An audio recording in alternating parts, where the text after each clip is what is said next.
এই ছোট লোকের বাচ্চা, তোর সাহস তো কম নাই। তুই আমাকে এভাবে জড়িয়ে ধরে কিস করলি কেন?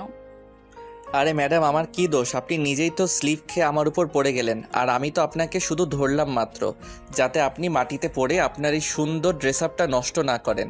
এখানে আপনি আমার দোষটা কোথায় দেখতে পাচ্ছেন? আমি তো সেটাই বুঝতে পারছি না।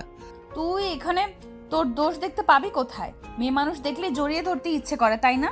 দাঁড়া, আমি আজকেই আমার বাবাকে বলে তোকে আমাদের বাড়ি থেকে বের করার বন্দোবস্ত করছি। আছি, আপনি করতেই পারেন, কিন্তু আমার মনে হয় না তাতে কোনো লাভ হবে, কারণ আপনার বাবা কিন্তু আমাকে অনেক বেশি বিশ্বাস করেন, আর আমি মনে করি আপনি সেই বিশ্বাস ভাঙতে পারবেন না। ও তাই নাকি? ঠিক আছে, আমার মনে হয় তুই একটা কথা ভুলেই যাচ্ছিস। আমি আমার বাবার একমাত্র আদরের রাজকন্যা। আমার বাবাকে আমি যেটা করতে বলি আমার বাবা সেটাই করেন। আচ্ছা ঠিক আছে, তাহলে আপনি চেষ্টা করে দেখুন কি করতে পারেন। আপনি কি আমাকে চ্যালেঞ্জ করতে চাইছেন নাকি? না, আপনার মতো মেয়েকে চ্যালেঞ্জ করার কোনো ইচ্ছে আমার নেই। চ্যালেঞ্জ করতে হলে কোনো পুরুষ মানুষের সঙ্গে করব, কিন্তু আপনার মতো মেয়ে মানুষের সঙ্গে নয়। যাই হোক, আপনি যেটা করতে যাচ্ছিলেন সেটা করার চেষ্টা করুন, দেখুন তার রেজাল্ট কি হয়। তখনই নেহা নীলের সঙ্গে আর কোনো কথা না বলে সেখান থেকে সোজা তার বাবার রুমে চলে যায়। সে বাবার রুমে গিয়ে দেখে তার বাবা পত্রিকা পড়ছিলেন। তখন তাকে দেখে তার বাবা বলতে থাকে, কি ব্যাপার নেহা, কি হয়েছে? তুমি হঠাৎ ওর সময় আমার রুমে কেন? তুমি তো আসো না। বাবা, তোমাকে আমি কত করে বলছি এই ছেলেটাকে আমাদের বাড়ি থেকে বিদায় করে দাও। আমি এই ছেলেটাকে জাস্ট সহ্য করতে পারছি না, কিন্তু তুমি আমার কথা শুনছো না কেন? দেখো নেহা, তোমাকে আমি এর আগেও বলেছি আর এখনো বলছি, এই ছেলেটাকে তুমি চাইলে আমি আমাদের বাড়ি থেকে বের করে দিতে পারবো না, কারণ তার কাছে আমি ঋণী। আমার ঋণের বোঝা হালকা করতে হলে তার বিপদে আমাকে তার পাশেই থাকতে হবে। তার মানে তুমি আমাকে এটাই বোঝাতে চাইছো তো আমার চাইতে এই ছেলেটাই তোমার কাছে সবচেয়ে বেশি ইম্পর্ট্যান্ট? আচ্ছা ঠিক আছে, তাহলে একটা কথা আমিও তোমাকে স্পষ্ট জানিয়ে দিচ্ছি, এই ছেলেটা যদি আমাদের বাড়িতে থাকে তাহলে কিন্তু আমি এই বাড়িতে থাকবো না, আমি হোস্টেলে চলে যাব। সেটা তুমি চাইলেও করতে পারবে না, কারণ তুমি খুব ভালো করেই জানো এই শহরে আমাকে চেনে না এমন কেউ নেই। আর আমার পরিচয় ছাড়া তুমি কোনো হোস্টেলে উঠতে পারবে না। আর কোনো হোস্টেল ম্যানেজার তোমাকে হোস্টেলে তোলার আগে আমাকে ফোন করবে, তাই এই বিষয়ে কথা বলিও না। কথাটা শুনেই নেহার আগে খটখট করতে থাকে। সে কি বলবে কিছুই ভেবে পাচ্ছে না। তার বাবা তার সঙ্গে কেন এমন আচরণ করছে, কিন্তু সে কোনোভাবেই বুঝতে পারছে না। যদিও সে কখনোই তার বাবার কাছ থেকে এরকম আচরণ অ্যাকসেপ্ট করে না, তাই সে তার বাবাকে বলে, বাবা, তোমার কি একবারও মনে হচ্ছে না যে তুমি ভুল কিছু করছো? তুমি বাইরের একটা মানুষের জন্য নিজের মেয়ের প্রতি অবিচার করছো। তুমি মাথাটা ঠান্ডা করে নিজের রুমে যাও আর বিষয়টা ঠান্ডা মাথায় একটু চিন্তা করো, তাহলে তোমার ভুল ধারণাটা ভেঙে যাবে। তুমি এটা ভালোভাবেই বুঝতে পারবে যে তোমার বাবা ভুল কিছু করছে না, যা করছে ঠিকই করছে। তখন নেহা খুব ভালোভাবেই বুঝতে পারলো তার বাবাকে এসব বিষয়ে কথা বলে কোনো লাভ হবে না। তাই সে আর কোনো কথা না বলে চুপচাপ সেখান থেকে বের হয়ে নিজের রুমে চলে যায়। আর দরজা বন্ধ করে রুমে বসে বসে চিন্তা করতে থাকে কিভাবে লাঠি না ভেঙে সাপ মারা যায়। অপরদিকে নীল তার রুমে বসে বসে অফিসের একটা গুরুত্বপূর্ণ ফাইল নিয়ে কাজ করছিল। এমন সময় হঠাৎ নীলের বাবা সেখানে উপস্থিত হয় আর নীলকে বলে, কি ব্যাপার মাই সান, কি করছিলে তুমি? না মানে আঙ্কেল, একটা গুরুত্বপূর্ণ ফাইল নিয়ে কাজ করছিলাম, যেটা আমি অফিসে বসে কোনোভাবেই সলভ করতে পারছিলাম না, তাই বাড়িতে বসে ঠান্ডা মাথায় সলভ করার চেষ্টা করছি। যাই হোক, আপনি বসুন। আর কেন এসেছেন? না, আমি তো কোনো কারণ নিয়ে আসিনি, এমনিতেই কথা বলতে এসেছিলাম। একা একা রুমে বোরিং ফিল করছি। অন্যদিকে নেহাও বাড়িতে নেই, সে তার বন্ধুদের সঙ্গে নাইট ক্লাবে যাবে বলছে, সেই জন্য রেডি হয়ে বেরিয়ে গেল। নাইট ক্লাব কথাটা শুনতেই নীলের কেমন যেন একটা লাগলো। তাই সে নিজের মনে খটকা না রেখে নেহার বাবাকে বলেই ফেলে। নেহার বাবার কথায় নীল একটু সাহস পায়, তাই সে মনে মনে সাহস নিয়ে নেহার বাবাকে বলে, আঙ্কেল, যদি কিছু মনে না করেন একটা কথা বলতাম। হ্যাঁ বাবা, বলেই ফেলো, এত পারমিশন নেওয়ার কি আছে? আমি তো তোমাকে বলেই দিয়েছি তুমি আমার সন্তানের মতো। যখন তোমার কোনো কিছু একটা বলতে ইচ্ছে হবে, করতে ইচ্ছে হবে, তখন তুমি সাথে সাথে সেটা আমার সঙ্গে শেয়ার করবে, আমি সেটা সলভ করার চেষ্টা করব। তখন নীল কথাটা কোনো রকমে ঘুরিয়ে নেয় আর তারপর নেহার বাবাকে বলে, আঙ্কেল, নাইট ক্লাব মানে তো ওই জায়গাটা যেখানে রাতের বেলা ছেলেমেয়েরা যায়, নাচ গান করে, ড্রিঙ্কস করে। হ্যাঁ, কেন তুমি কি এর আগে কখনো নাইট ক্লাবের নাম শুনোনি, নাকি কখনো যাওয়া হয়নি কোনটা? তখন নেহার বাবা নীলকে একটু আগে নেহার বলে যাওয়া কথাগুলো বলে। সবকিছু শুনে নেহার বাবাকে বলে, আঙ্কেল, আমি যতদূর শুনেছি ওই জায়গাগুলো একদমই ভালো নয়। সেখানে ছেলে মেয়েরা অবৈধভাবে মেলামেশা করে। আমার মনে হয় আমি আপনার খুব কাছের একজন মানুষ বলে আপনাকে এই কথাগুলো বলা উচিত, যাতে আপনি আপনার মেয়েকে এসব কাজ থেকে বিরত রাখেন। হ্যাঁ বাবা, সব কিছুই আমি জানি। আচ্ছা যাই হোক, তুমি যদি কিছু মনে না করো, তোমাকে একটা কথা জিজ্ঞাসা করার ছিল। হ্যাঁ আঙ্কেল, বলুন। I don't mind. তখন নেহার বাবা নীলকে একটু আগে নেহার বলে যাওয়া কথাগুলো বলে। সবকিছু শুনে নেহার বাবাকে বলে, দেখুন আঙ্কেল, আপনি যা শুনেছেন সেটা সত্য, কিন্তু তার পেছনে ঘটনাটা মিথ্যে। আসলেই হয়েছিল কি সেটা আপনি শুনেন। আসলে আজ সকালবেলা নীল তার রুম থেকে বের হয়ে একটু ছাদের দিকে যাচ্ছিল হাঁটাহাঁটি করতে। এমন সময় হঠাৎই নেহা তার সামনে চলে আসে। নেহা ছাদ থেকে সিঁড়ি দিয়ে নামছিল আর নীলকে দেখে সে একটু রেগে গিয়ে তাড়াতাড়ি নামছিল। তখনই সে পা পিছলে পড়ে যাচ্ছিল। তখনই সে যাতে মাটিতে পড়ে গিয়ে বেশি ব্যথা না পায় সেজন্য নীল তাকে ধরতে গিয়ে নীল নিজেও পড়ে যায়, কিন্তু নিচে পড়ে আর নেহা উপরে। সব কথা শুনে নেহার বাবা নীলকে বলে, আসলে আমি বিষয়টা তখনই বুঝতে পেরেছিলাম। আমি খুব ভালো করে জানি তোমার এই বাড়িতে থাকাটা আমার মেয়ে পছন্দ করছে না। আসলে আমার মেয়েটা ছোটোবেলায় থেকে একা একা বড় হয়েছে, তো তাই তার ভালোবাসাকেও ভাগ বসাক সেটা সে মেনে নিতে পারবে না। হ্যাঁ আঙ্কেল, আমি নিজেও সেটা খুব ভালোভাবে বুঝতে পারি। তাই তো আমিও আপনাকে বলেছিলাম যাতে আমি বাইরে কোনো হোস্টেলে থাকি, কারণ আমাকে কেউ পছন্দ না করুক সেটা আমি চাই না। তখন নেহার বাবা নীলকে বলে একদমই যেন আর কখনো নীল এসব কথা মুখে না আনে, কারণ নেহা যাই কিছু বলুক না কেন তিনি কখনোই নীলকে বাড়ির বাইরে থাকতে দেবেন না। তারপর নেহার বাবা সেই সব কথা সরিয়ে রেখে নীলকে বলে, আচ্ছা শোনো, তোমাকে একটা কথা বলার ছিল।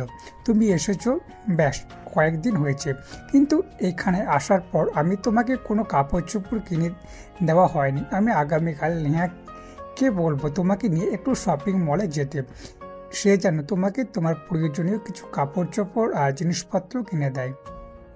আরে না আঙ্কেল, সেসবের কি প্রয়োজন আছে? আমি যেসব জামা কাপড় বাড়ি থেকে নিয়ে এসেছি দিব্যি সেগুলো দিয়ে আমার 1 বছর কেটে যাবে। আর 1 বছর আমার কাছে 1 যুগ সময়ের সমান। কিন্তু নেহার বাবা সেই সব কথা শুনতে নারাজ। তাই তিনি নীলকে বলেন আগামীকাল নীলকে নেহার সঙ্গে শপিং মলে যেতেই হবে, আর এ বিষয়ে তিনি নিজেই নেহার সঙ্গে কথা বলবেন। তারপর তিনি আরো বেশি কিছুক্ষণ নীলের সঙ্গে গল্প গুজব করে নীলের রুম থেকে নিজের রুমে চলে যান। পরের দিন সকালবেলা সবাই যখন ব্রেকফাস্ট টেবিলে, তখনই নেহার বাবা নেহাকে বলে, মামুনি, আজ তোমাকে অফিসে যেতে হবে না, তুমি একটু নীলকে নিয়ে শপিং মলে চলে যাও। বেচারা এসেছে তো অনেক দিন হলো, কিন্তু এই পর্যন্ত সে বাড়ি থেকে সেসব জামা কাপড় নিয়ে এসেছে, সেগুলোই পরেছে। আমার মনে হয় এখনও তাকে কিছু জামা কাপড় কিনে দেওয়া উচিত। বাবা, তোমার কি মাথা খারাপ হয়ে গেছে নাকি? আমি তো সেটাই বুঝতে পারছি না, এরকম একটা গেও ভূতমার্কা ছেলেকে নিয়ে আমি শপিং করতে যাব? গেয়ভূত কথাটা শুনতেই নেহার বাবার প্রচন্ড পরিমাণে মেজাজ খারাপ হয়ে যায়।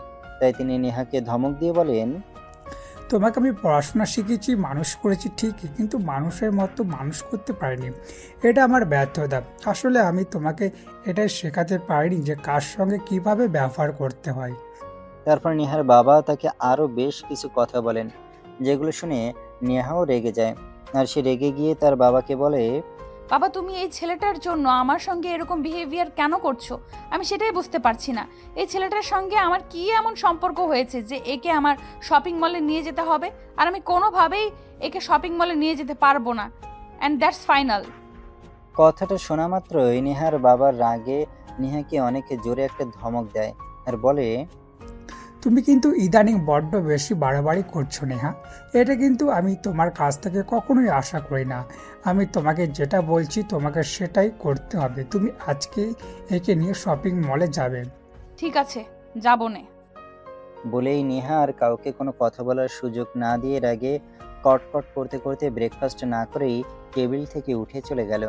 সেটা দেখে নীল নেহার বাবাকে বলে, আঙ্কেল, আমি তো আপনাকে বলেছিলাম আমার জামা কাপড় ওইসবের কোনো প্রয়োজন নেই, কিন্তু আপনি কেন ম্যাডামের সঙ্গে এরকম ব্যবহার করতে গেলেন? উনি তো নাস্তা না করেই চলে গেলেন। আরে বাবা, ওসব নিয়ে তুমি চিন্তা করো না, আমি তোমার মেয়েকে খুব ভালো করেই জানি। দেখবে কিছুক্ষণের মধ্যেই অনলাইন থেকে খাবার অর্ডার করছে আর নিজের রুমের মধ্যে বসে চুপি চুপি খেয়ে নিচ্ছে। আমার কথা বিশ্বাস না হলে তুমি শুধু তাকে একটু ফলো করতে থাকো। আঙ্কেল, আমি সত্যি আপনার কথা বিশ্বাস করতে পারছি না। ম্যাডাম এখান থেকে রাগে না খেয়ে চলে গেলেন আর রুমে গিয়ে অনলাইনে খাবার অর্ডার করবেন। আমি জাস্ট বিশ্বাস করছি না। বলতে বলতে নেহার বাবা আর নেই দুজনেই ব্রেকফাস্ট শেষ করলো। ব্রেকফাস্ট শেষ হলে নেহার বাবা নীলকে বলে, আমার কথা তো তুমি বিশ্বাস করলে না, তা না ঠিক আছে, তুমি শুধু একটু নেহাকে ফলো করতে থাকো। দেখো, সে যদি আধ ঘন্টার মধ্যে অনলাইন থেকে খাবার অর্ডার না করে আর কোনো কোরিয়ান ম্যান যদি আমাদের বাড়িতে না আসে, তাহলে তুমি যা বলবে আমি তাই মেনে নেব। তখন নীল আচ্ছা ঠিক আছে এই কথাটা বলে সেখান থেকে উঠে চলে আসে। আর সে সত্যি সত্যি নেহাকে ফলো করতে থাকে।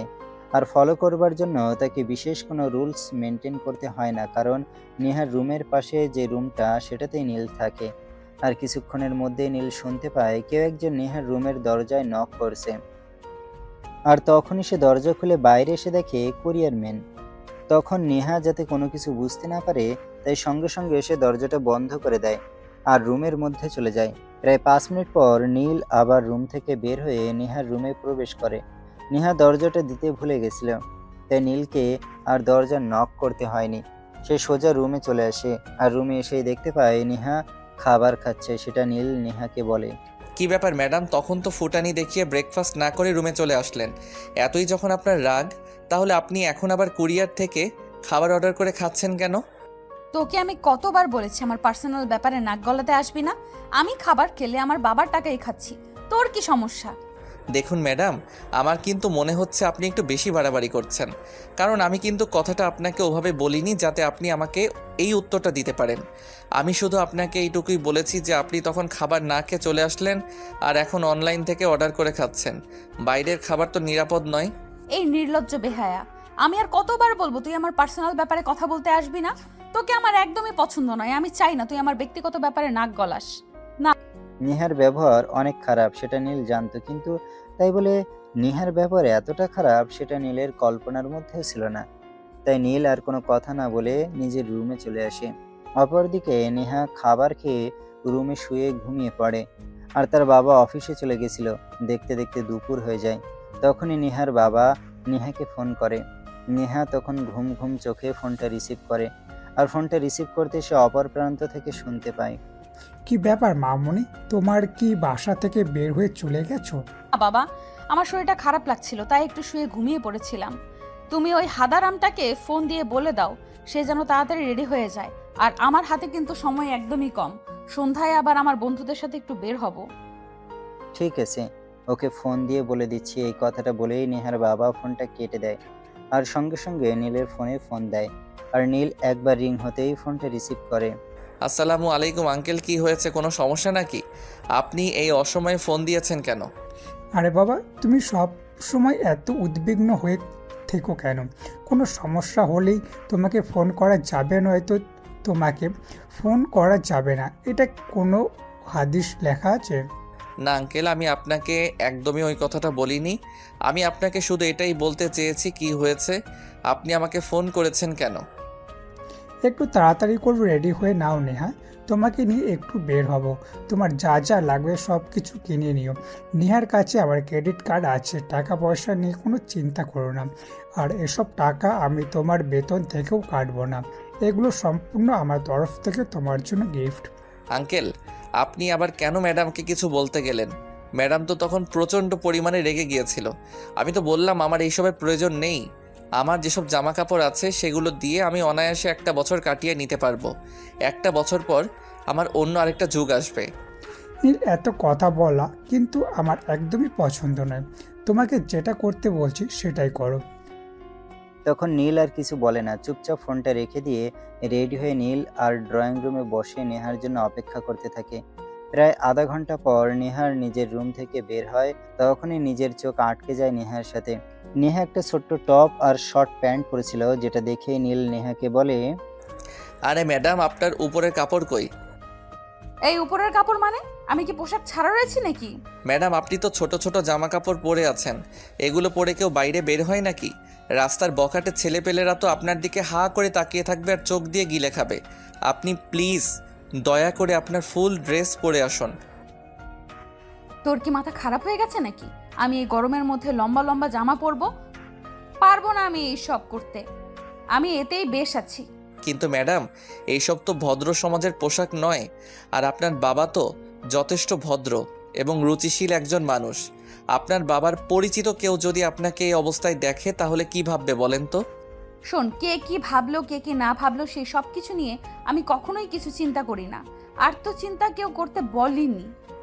তোকে যেটা করতে বলা হয়েছে তুই সেটাই কর। বলতে বলতে না হ্যাঁ সেখানে আর এক মুহূর্ত না দাঁড়িয়ে গাড়িতে উঠে বসে।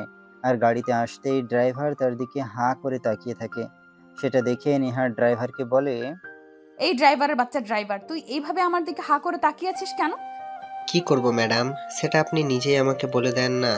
আপনি যেভাবে হট ড্রেস পরেছেন এরপর তো আপনাকে দেখলে যে কোনো ছেলেই হাঁ করে তাকিয়ে থাকবে। এখানে তো আমি আমার অপরাধ বলতে কিছুই দেখতে পাচ্ছি না। কথাটা বলতে না বলতে নেহা ড্রাইভারের গালে ঠাস ঠাস করে বের করে কয়েকটা চড় বসিয়ে দেয়। আর তখনই নীল সেখানে এসে উপস্থিত হয়। কি ব্যাপার ম্যাডাম, কি হয়েছে? আপনি একে মারলেন কেন? শালা লুচ্চার ঘরের লুচ্চা, কত বড় সাহস আমাকে বলে আমি নাকি হট ড্রেস পরেছি। তো আমি হট ড্রেস পরেছি, ওর বাপের কি সমস্যা? তখন নীল কোনো রকমে নিজেকে শান্ত রেখে নেহাকে বলে, সে তো আগেই বলেছিল নেহাকে ড্রেস চেঞ্জ করে আসতেই, কারণ ওই সব আউটফিটে সব জায়গায় মানায় না। নীলের কথা আর ড্রাইভারের কথা শুনে নেহা তখন নিজের রুমে গিয়ে ড্রেস চেঞ্জ করে একটা থ্রি পিস পরে বাইরে বের হয়। সেটা দেখেই নীল নেহাকে বলে, এই তো এবার ঠিক আছে, এবার আপনাকে একদম পারফেক্টলি মানিয়েছে। বাঙালি মেয়েদেরকে থ্রি পিস ছাড়া ভালো লাগে নাকি? নেহা ততক্ষণে নিজের গালে প্রায় কয়েকশো কেজি চাল ভিজিয়ে রেখেছে, যার কারণে তার গাল দুটো ফুলে টইটুম্বুর হয়ে একদম পাকা টমেটোর মতো হয়ে রয়েছে। তাই নীল আর নেহার সঙ্গে কোনো কথা বলেনি। দেখতে দেখতে তারা শপিং মলে এসে পৌঁছে যায়। তারা একটা কাপড়ের দোকানে ঢোকে আর সেখানে ঢুকে নেহা নীলের জন্য বেশ কয়েকটা কাপড় চোপড় নিয়ে বিল পেমেন্ট করতে যায়। বিল কত হয়েছে? ম্যাডাম, এখানে আপনার টোটাল 30,000 টাকা বিল হয়েছে। কথাটা শুনে নীল যেন একদম আকাশ থেকে পড়লো, কারণ 30,000 টাকা দিয়ে তার পুরো পরিবার 2 মাস অনায়াসে চলে যেতে পারবে। আর সেখানে কিনা নেহা তার জন্য 30,000 টাকা শুধু জামা কাপড়ই কিনেছে। সেটা শুনে নীল সেলসম্যানকে বলতে থাকে, ওই মিয়া, আপনার কি মাথা খারাপ হয়ে গেছে নাকি? মেয়ে মানুষ পেয়েছেন বলে যা ইচ্ছে তাই দাম রাখবেন, সেটা হবে না। এখানে তো বড়জোর 2,000 টাকার জামা কাপড় হতে পারে, আর আপনি সেখানে 30,000 টাকা বলছেন কি করে? না স্যার, আপনার কোথাও একটা ভুল হয়েছে। আমি সবগুলো দেখে শুনে সঠিকভাবেই আপনাদেরকে প্রাইস বলেছি। আর আপনি হয়তো এটা ভুলে যাচ্ছেন, এটা সুপার শপ। এখানে সব কিছুই ফিক্সড প্রাইসে। এখানে কেউ দামাদামি করে জিনিসপত্র কিনতে আসে না। কিন্তু নীল এসব কথা শুনতে নারাজ, কারণ সে ছোটবেলা থেকে যতবার কাপড় চোপড় কিনতে গিয়েছে ততবার দামাদামি করে পছন্দ হলে কিনেছে, নয়তো কিনেনি। তাই সে এটা একটু মানতে পারছে না। তখন নীল সেলসম্যানকে বলতে থাকে, দেখুন, আমরা গ্রামের মানুষ কিন্তু তাই বলে কাপড় চোপড় ছাড়া থাকি না, কাপড় চোপড় পরেই থাকি। আর সে যেন কাপড় চোপড় আমাদেরকে কিনতে হয় তাই বলে এত দাম, এটা কখনোই না। এখানে বড়জোর 2,000 টাকার জামা কাপড় হতে পারে, সেখানে আপনি 30,000 টাকা দাম চাইছেন কি করে? স্যার, আমি তো বললাম এটা সুপার শপ। এখানে দামাদামি করে জিনিস বিক্রি করা হয় না। এখানে সবগুলো ফিক্সড প্রাইস। এখানে জিনিসের যা মূল্য দেওয়া আছে এখান থেকে সবাই এভাবেই কেনে। এই যে আপনাকে এত কথা বলতে বলিনি, আমি শুধু আপনাকে আমার সঙ্গে নিয়ে এসেছি সাইজটা মেপে দেখার জন্য। আর টাকা গেলে আমার বাপের যাতে আর টাকা গেলে আমার বাপের যাবে, তাতে আপনার কি সমস্যা? আমি তো আপনার কাছ থেকে 2 পয়সাও চাইছি না। আরে ম্যাডাম, আপনি বুঝতে পারতেছেন না? এই লোকগুলো আপনার এই বোকা বানানোর চেষ্টা করতেছে। এখানে 30,000 টাকার জামা কাপড় হয় কি করে? এই, আপনি আপনার মুখ দয়া করে একটু বন্ধ করেন তো। আমি আর আপনার এইসব ব্যাপার আমি সহ্য করতে পারছি না। আর একটাও কোনো কথা নয়। নেহা নীলকে প্রচণ্ড পরিমাণে রাগ দেখাচ্ছে। তাই নীল বুঝতে পারলো তার আর কিছুই করার নেই। নেহাকে ছেলেটা বোকা বানিয়ে ফেলেছে। তাই তার কাছ থেকে পুরো 30,000 টাকা গলিয়ে নিচ্ছে। তাই নীল আর কোনো কথা না বলে চুপচাপ দাঁড়িয়ে রইলাম। এদিকে নীলের কেনাকাটা শেষ হলে নেহা নিজের জন্য কিছু ড্রেস কিনলো আর তারপর শপিং মল থেকে বের হয়ে গেল। এই যে মিস্টার সুমন, আমি আপনাকে একটা রিকশায় তুলে দিচ্ছি। আপনি একদম বাসায় চলে যাবেন, আর রিকশাওয়ালাকে আমি ঠিকানা বলে দিব। আপনি কোনো চিন্তা করবেন না। কিন্তু ম্যাডাম আমি তো এখানকার রাস্তাঘাট কোনো কিছুই চিনি না। তখন যদি রিক্সাওয়ালা আমাকে নিয়ে অন্য কোথাও চলে যায়, তাহলে আমি বাসায় ফিরবো কিভাবে? নীলের এমন অদ্ভুত কথায় নেহার যেন নিজের চুল নিজেরই ছিঁড়তে ইচ্ছে করেছিল, কিন্তু তারপরও সে নিজেকে কন্ট্রোল করে নীলকে বলে, আপনি তো আর মেয়ে মানুষ নন যে আপনাকে তুলে নিয়ে গিয়ে রিক্সাওয়ালা আপনাকে করবে বা ইফটিজিং করবে। তাই এই বিষয়ে আপনার কোনো চিন্তা করতে হবে না। আর এই শহরের সবাই আমার বাবাকে এক নামে চিনে, আর সেই সাথে আমাকেও সবাই চেনে। কিন্তু ম্যাডাম তারপর আমার ভয় লাগছে। এখানে তো কোনো কিছুই আমি সেরকম চিনি না। নেহা নীলকে কোনোভাবে বোঝাতে পারছে না। আর তাতে নেহার প্রচণ্ড পরিমাণ বাবার প্রতি রাগ হচ্ছে। তারপরও সে কোনো রকমে নিজেকে শান্ত করে নীলকে বলে, আপনার বাসায় পৌঁছানো নিয়ে যত কথা, তাই তো? আমি রিক্সাওয়ালাকে ভালোভাবে বলে দেব যাতে রিক্সাওয়ালা আপনাকে বাসা পর্যন্ত সঠিকভাবে পৌঁছে দেয়। আর তারপর যদি আপনি হারিয়ে যান, তাতে আমি নিজ দায়িত্বে আপনাকে খুঁজে আনবো। ঠিক আছে ম্যাডাম, আপনি যখন আমাকে এতটা ভরসা দিচ্ছেন তখন আমার আর ভয় পাওয়ার কোনো কারণ নেই। তারপর নেহা নীলকে নিয়ে শপিং মল থেকে বের হয়ে একটা রিকশায় উঠিয়ে দেয় আর রিকশাওয়ালাকে তাদের বাসার ঠিকানা বলে দেয়। রিকশাওয়ালা রিকশা চালাচ্ছি না এমন সময় হঠাৎই নীল রিকশাওয়ালাকে বলে, আচ্ছা রিক্সাওয়ালা মামা, আমাদের বাড়ির ঠিকানাটা আপনি জানেন তো? মানে ম্যাডাম আপনাকে যে ঠিকানা বলে দিল, আপনি আমাকে সেই ঠিকানা অনুযায়ী পৌঁছে দিতে পারবেন তো? হ্যাঁ স্যার, আমি আপনাদের বাড়ির ঠিকানা খুব ভালো করেই চিনি। আর এই শহরে আপনাদের বাড়ির ঠিকানা জানে না এমন মানুষ পাওয়া দুষ্কর।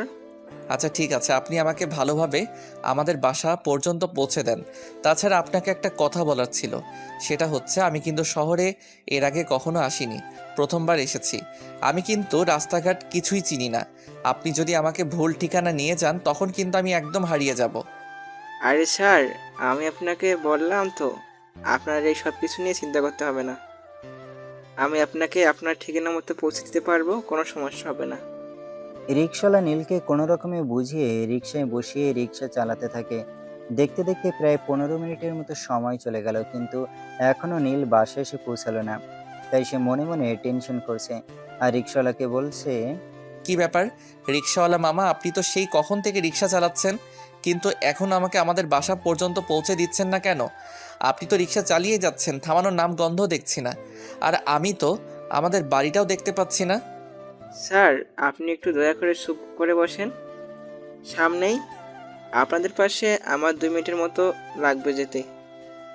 এই 2 মিনিট সময় আপনি একটু চুপচাপ বসে থাকেন। 2 মিনিটের মতো সময় লাগবে সেটা শুনে নীল একটু আশ্বস্ত হয় আর চুপ করে বসে দেখতে দেখতে সে বাসায় চলে আসে। আর বাসায় এসে বিছানায় লপাট করে শুয়ে পড়ে। এদিকে দেখতে দেখতে কখন যে দুপুর ঘুমিয়ে বিকেল আর বিকেল গড়িয়ে রাত হয়ে গেল সেটা নীল টেরই পেল না, কারণ সে একদম ঘুমে নিমগ্ন হয়েছিল। রাত প্রায় 9টার মতো বাজে। নেহার বাবা ততক্ষণে বাসায় চলে এসেছে।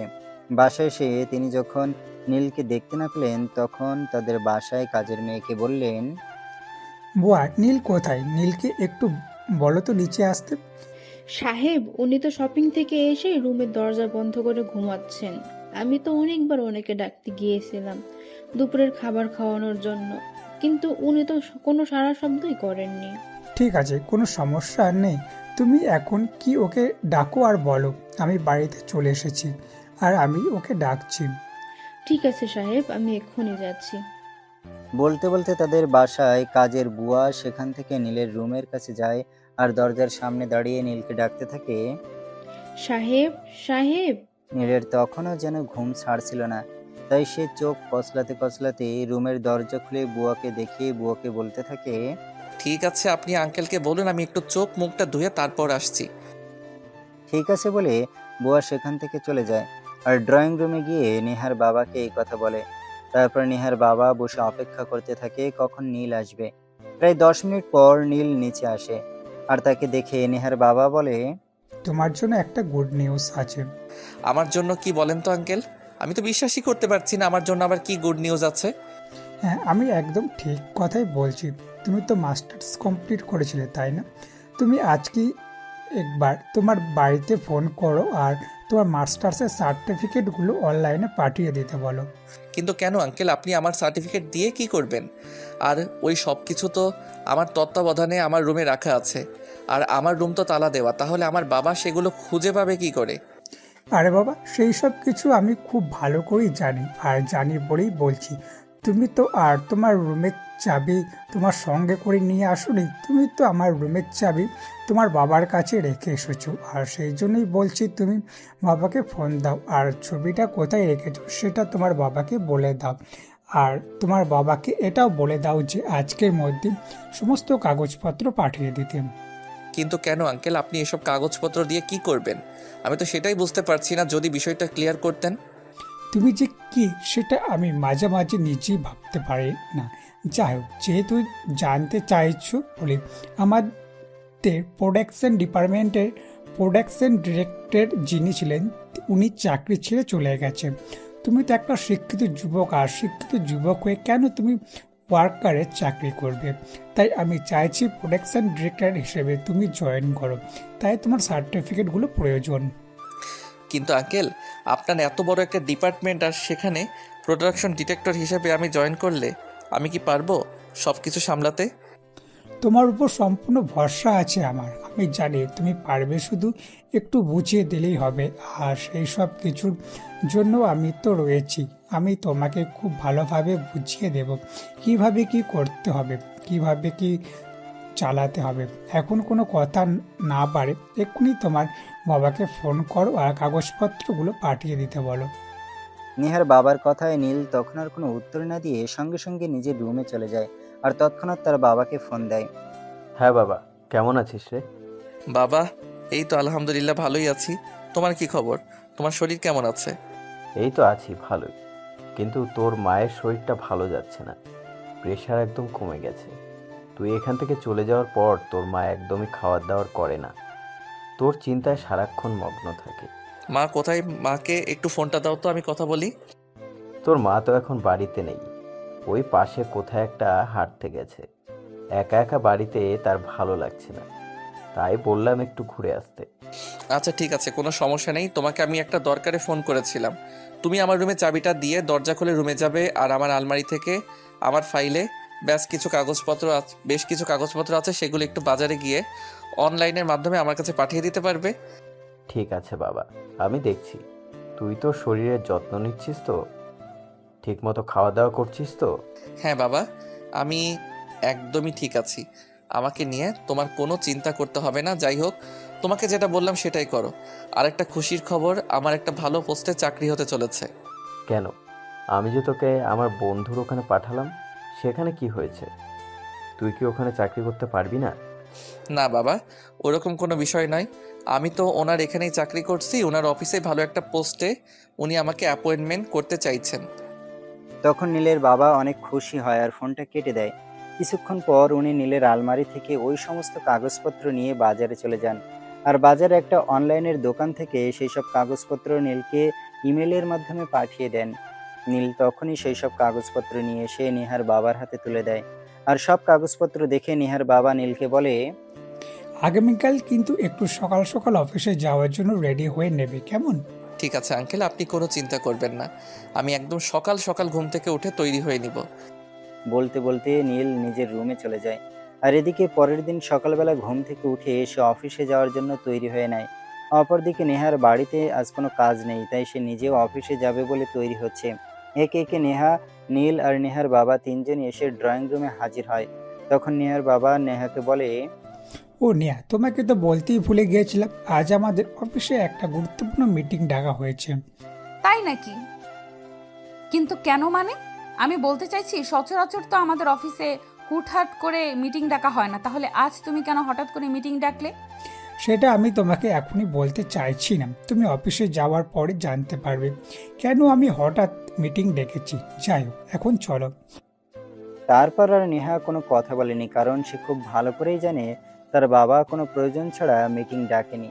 তাই অফিসে গেলেই সে বিষয়টা জানতে পারবে। দেখতে দেখতে তিনজনই অফিসে চলে আসে, আর অফিসে এসেই অফিসের সকল স্টাফকে নেহার বাবা মিটিং রুমে ডেকে নেয়। সবাই যার যার নির্দিষ্ট আসনে বসে আছে। চলছে সংসার নীরবতা। আর নীরবতা ভেঙে হঠাৎই নিহার বাবা সবাইকে উদ্দেশ্য করে বলে ওঠে, আমি এখানে সবাইকে উদ্দেশ্য করে একটা অ্যানাউন্সমেন্ট করতে চাই। দেখুন, আপনারা হয়তো জানেন না যে আমাদের প্রোটেকশন ডিরেক্ট গতকাল একটা জরুরি কারণে হঠাৎ করে চাকরি ছেড়ে চলে গেছেন। তাই আমি মনে করছি এই মুহূর্তে আমাদের প্রোটেকশন ডিপার্টমেন্টে জরুরি একজন কাউকে নিয়োগ দেওয়া প্রয়োজন। বাবার এমন কথা শুনে পাশ থেকে নেহা বলে ওঠে, বাবা, এই কথাটা বলার জন্য সবাইকে মিটিং রুমে ডেকে আনার কি প্রয়োজন আছে? আমি তো তোমার একমাত্র যোগ্য সন্তান, যে কিনা তোমার পরে এই কোম্পানির সমস্ত দায়িত্ব বুঝে নিতে পারি, এবং তার জন্য যথেষ্ট যোগ্যতা আমার রয়েছে। প্রয়োজন তো অবশ্যই আছে, আর প্রয়োজন আছে বলেই তো আমি সবাইকে এখানে ডেকে নিয়ে এসেছি। আর একটা কথা তোমাকে বলতে চাই, সেটা হলো আমি কিন্তু তোমাকে নিয়োগ করতে চাইছি না। মানে এসব কি বলছে বাবা? তুমি কি জানো তুমি এখানে সবার সামনে আমাকে অপমান করছো? আমি তোমার একমাত্র মেয়ে, আমি তোমার একমাত্র উত্তরাধিকারী এই কোম্পানির। আর তুমি কি না আমাকে বলছো তুমি আমাকে প্রোডাকশন ডিপার্টমেন্টের প্রোডাকশন ডিরেক্টর হিসেবে নিয়োগ করতে পারবে না? হ্যাঁ, আমি এটা খুব ভালো করেই জানি যে তুমি আমার একমাত্র উত্তরাধিকারী। আমার পর তোমার যত সয় সম্পদ আছে সব কিছুর একমাত্র মালিক তুমি। কিন্তু তুমি তো আমাদের কোম্পানি ম্যানেজমেন্ট ডিপার্টমেন্টের ম্যানেজার হিসাবে রয়েছো। তুমি ম্যানেজিং ডিপার্টমেন্টের সামলাও। আমি চাই না তুমি প্রোডাকশন ডিপার্টমেন্টে ঢোকো। বাবা, আমি চাই না এই কোম্পানিতে অবস্থান করাকালীন আমার উঁচু পোস্টের বাইরে কেউ অবস্থান করুক। মা, তুমি না চাইলেও আমাকে সেটাই করতে হবে, কারণ আমি ওই পোস্টের জন্য যোগ্য একজন মানুষকে পেয়ে গেছি। সে আমার পরে আমার কোম্পানিটাকে সম্পূর্ণভাবে সামলাতে পারবে। তাছাড়া তুমি তো এখনও পড়াশোনা করছো, আর আমি যাকে অ্যাপয়েন্ট করতে চাই যে সে মাস্টার্স কমপ্লিট করে ফেলেছে। তাই আমি তাকে আমার কোম্পানিতে নিয়োগ দেওয়ার জন্য যোগ্য লোক বলে মনে করছি। কথাটা শুনে নেহা মনে মনে চিন্তা করতে থাকে, কে সেই মানুষ যে এই কোম্পানির জন্য যোগ্য, যাকে তার বাবা তার চাইতে বেশি ভরসা করে, যাকে এই কোম্পানিতে তার বাবা নিয়োগ দিতে চাইছে। তাই সে তার বাবাকে বলে, ও আচ্ছা, ঠিক আছে, আমি বুঝতে পেরেছি। কিন্তু অন্তত তুমি আমাকে এটাই তো বলো তো যে তুমি আমাদের প্রোডাকশন ডিপার্টমেন্টের প্রোডাকশন ডিরেক্টর হিসেবে কাকে নিয়োগ করছো? তখনই তার বাবা নীলের নাম প্রকাশ করে। আর নীলের নাম শোনা মাত্রই নেহা প্রচন্ড পরিমাণে ক্ষেপে যায় আর রাগত স্বরে তার বাবাকে বলে, বাবা, তুমি একটা গাইয়া খ্যাতকে আমাদের ডিপার্টমেন্টের ডিরেক্টর হিসেবে নিয়োগ করতে চাইছো? এটা আমি কখনোই মেনে নিব না। তুমি এই ছেলেটাকে আমাদের প্রোডাকশন ডিপার্টমেন্টের প্রোডাকশন ডিরেক্টর হিসেবে নিয়োগ দিও না। আমি এর জন্য যোগ্য। তুমি আমাকে এই দায়িত্বটা দাও, আমি এটা সামলাতে পারবো। এই গাইয়া খ্যাত মার্কা ছেলেটা এটা কোনোভাবেই সামলাতে পারবে না। তখন নেহার বাবা সবার সামনেই নেহাকে অনেকে জোরে একটা ধমক দিয়ে বলতে থাকে, নেহা, এবার কিন্তু একটু বেশি বাড়াবাড়ি হয়ে যাচ্ছে। আমি কিন্তু তোমার কাছ থেকে এটা আশা করিনি। তুমি এই ছেলেটার সঙ্গে এরকম আচরণ কেন করছো? তাহলে আমি কি করব তুমি নিজেই সেটা বলে দাও। এই ছেলেটা আমার মুখের সামনে থেকে আমার খাবার ছিনিয়ে নিয়ে যাবে, আর আমি কি বসে বসে দেখবো নাকি? বলতে বলতে লেখা হনহন করে অফিস থেকে বের হয়ে চলে যায়। আর ঠিক তখনই রিমি সেখানে উপস্থিত হয় আর নেহার বাবাকে উদ্দেশ্য করে বলতে থাকে, স্যার, আমার কি চাকরিটা আছে নাকি চলে যাবে?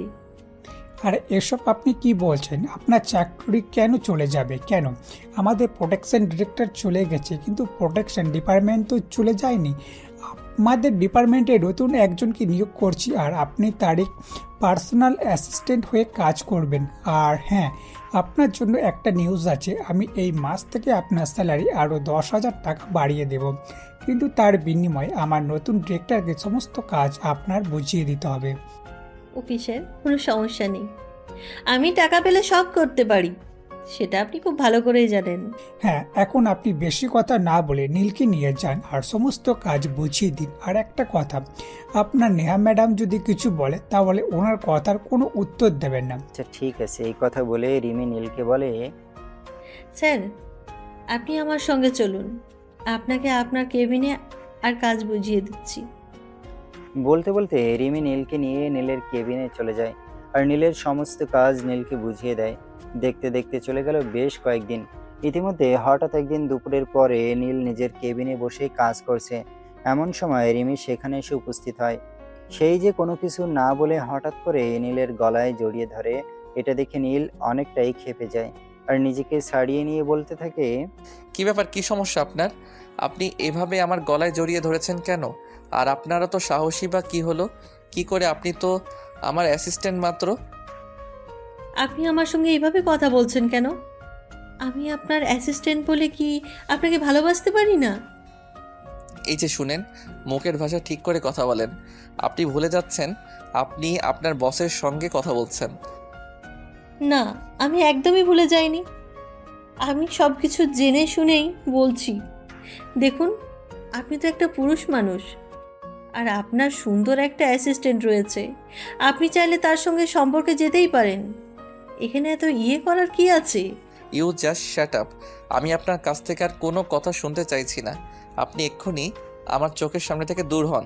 আমি আপনার চেহারাটা দেখতে চাইছি না। আর যদি বেশি বাড়াবাড়ি করেন তাহলে কিন্তু আমি এমডি স্যারের সঙ্গে কথা বলতে বাধ্য হব এবং আপনাকে চাকরি থেকে বহিষ্কার করতে বাধ্য হব। দেখুন স্যার, আমি এই যুগের মেয়ে মানুষ। টেকনিক কীভাবে কাজে লাগাতে হয় সেটা আমি খুব ভালো করে জানি। তাই আমি আপনাকে বলবো, আপনি এমন কিছু করবেন না যাতে আমি আপনার সঙ্গে খারাপ আচরণ করতে বাধ্য হই, কারণ আপনি আমাকে চেনেন না।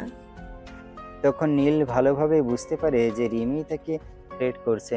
তাই নীল বুদ্ধি খাটিয়ে রিমিকে বলে, আচ্ছা, আপনি চাইছেনটা কি বলেন তো? আমি সেরকম কোনো কিছুই চাইছি না। জাস্ট এইটুকুই চাইছি আপনার সঙ্গে একটা ভালো সম্পর্ক রাখতে। দেখুন, প্রতিটা কর্মচারী চাই তার বসের সঙ্গে ভালো সম্পর্ক রাখতে।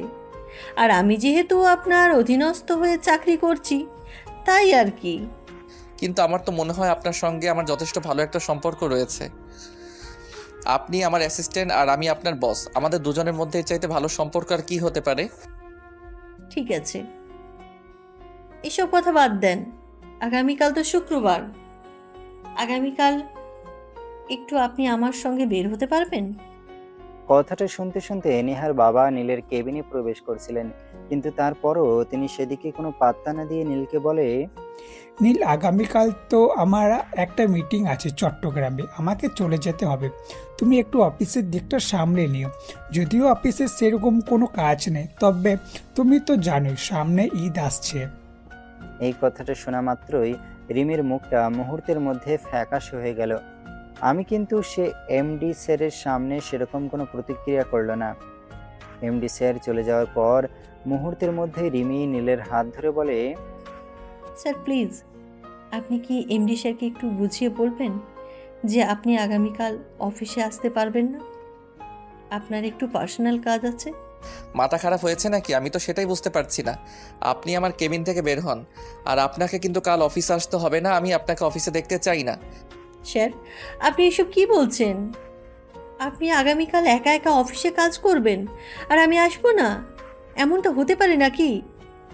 অফিসে যদি আপনার কোনো কিছুর প্রয়োজন পড়ে, তাহলে আপনাকে কে সেই বিষয়ে সহযোগিতা করবে? নীল তখন রিমির কথার কোনো উত্তর না দিয়ে চুপচাপ তার মতো কাজ শেষ করে অফিস থেকে বের হয়ে যায়। আর বাড়িতে আসতে না আসতেই নেহার সঙ্গে দেখা হয়। কি ব্যাপার মিস্টার?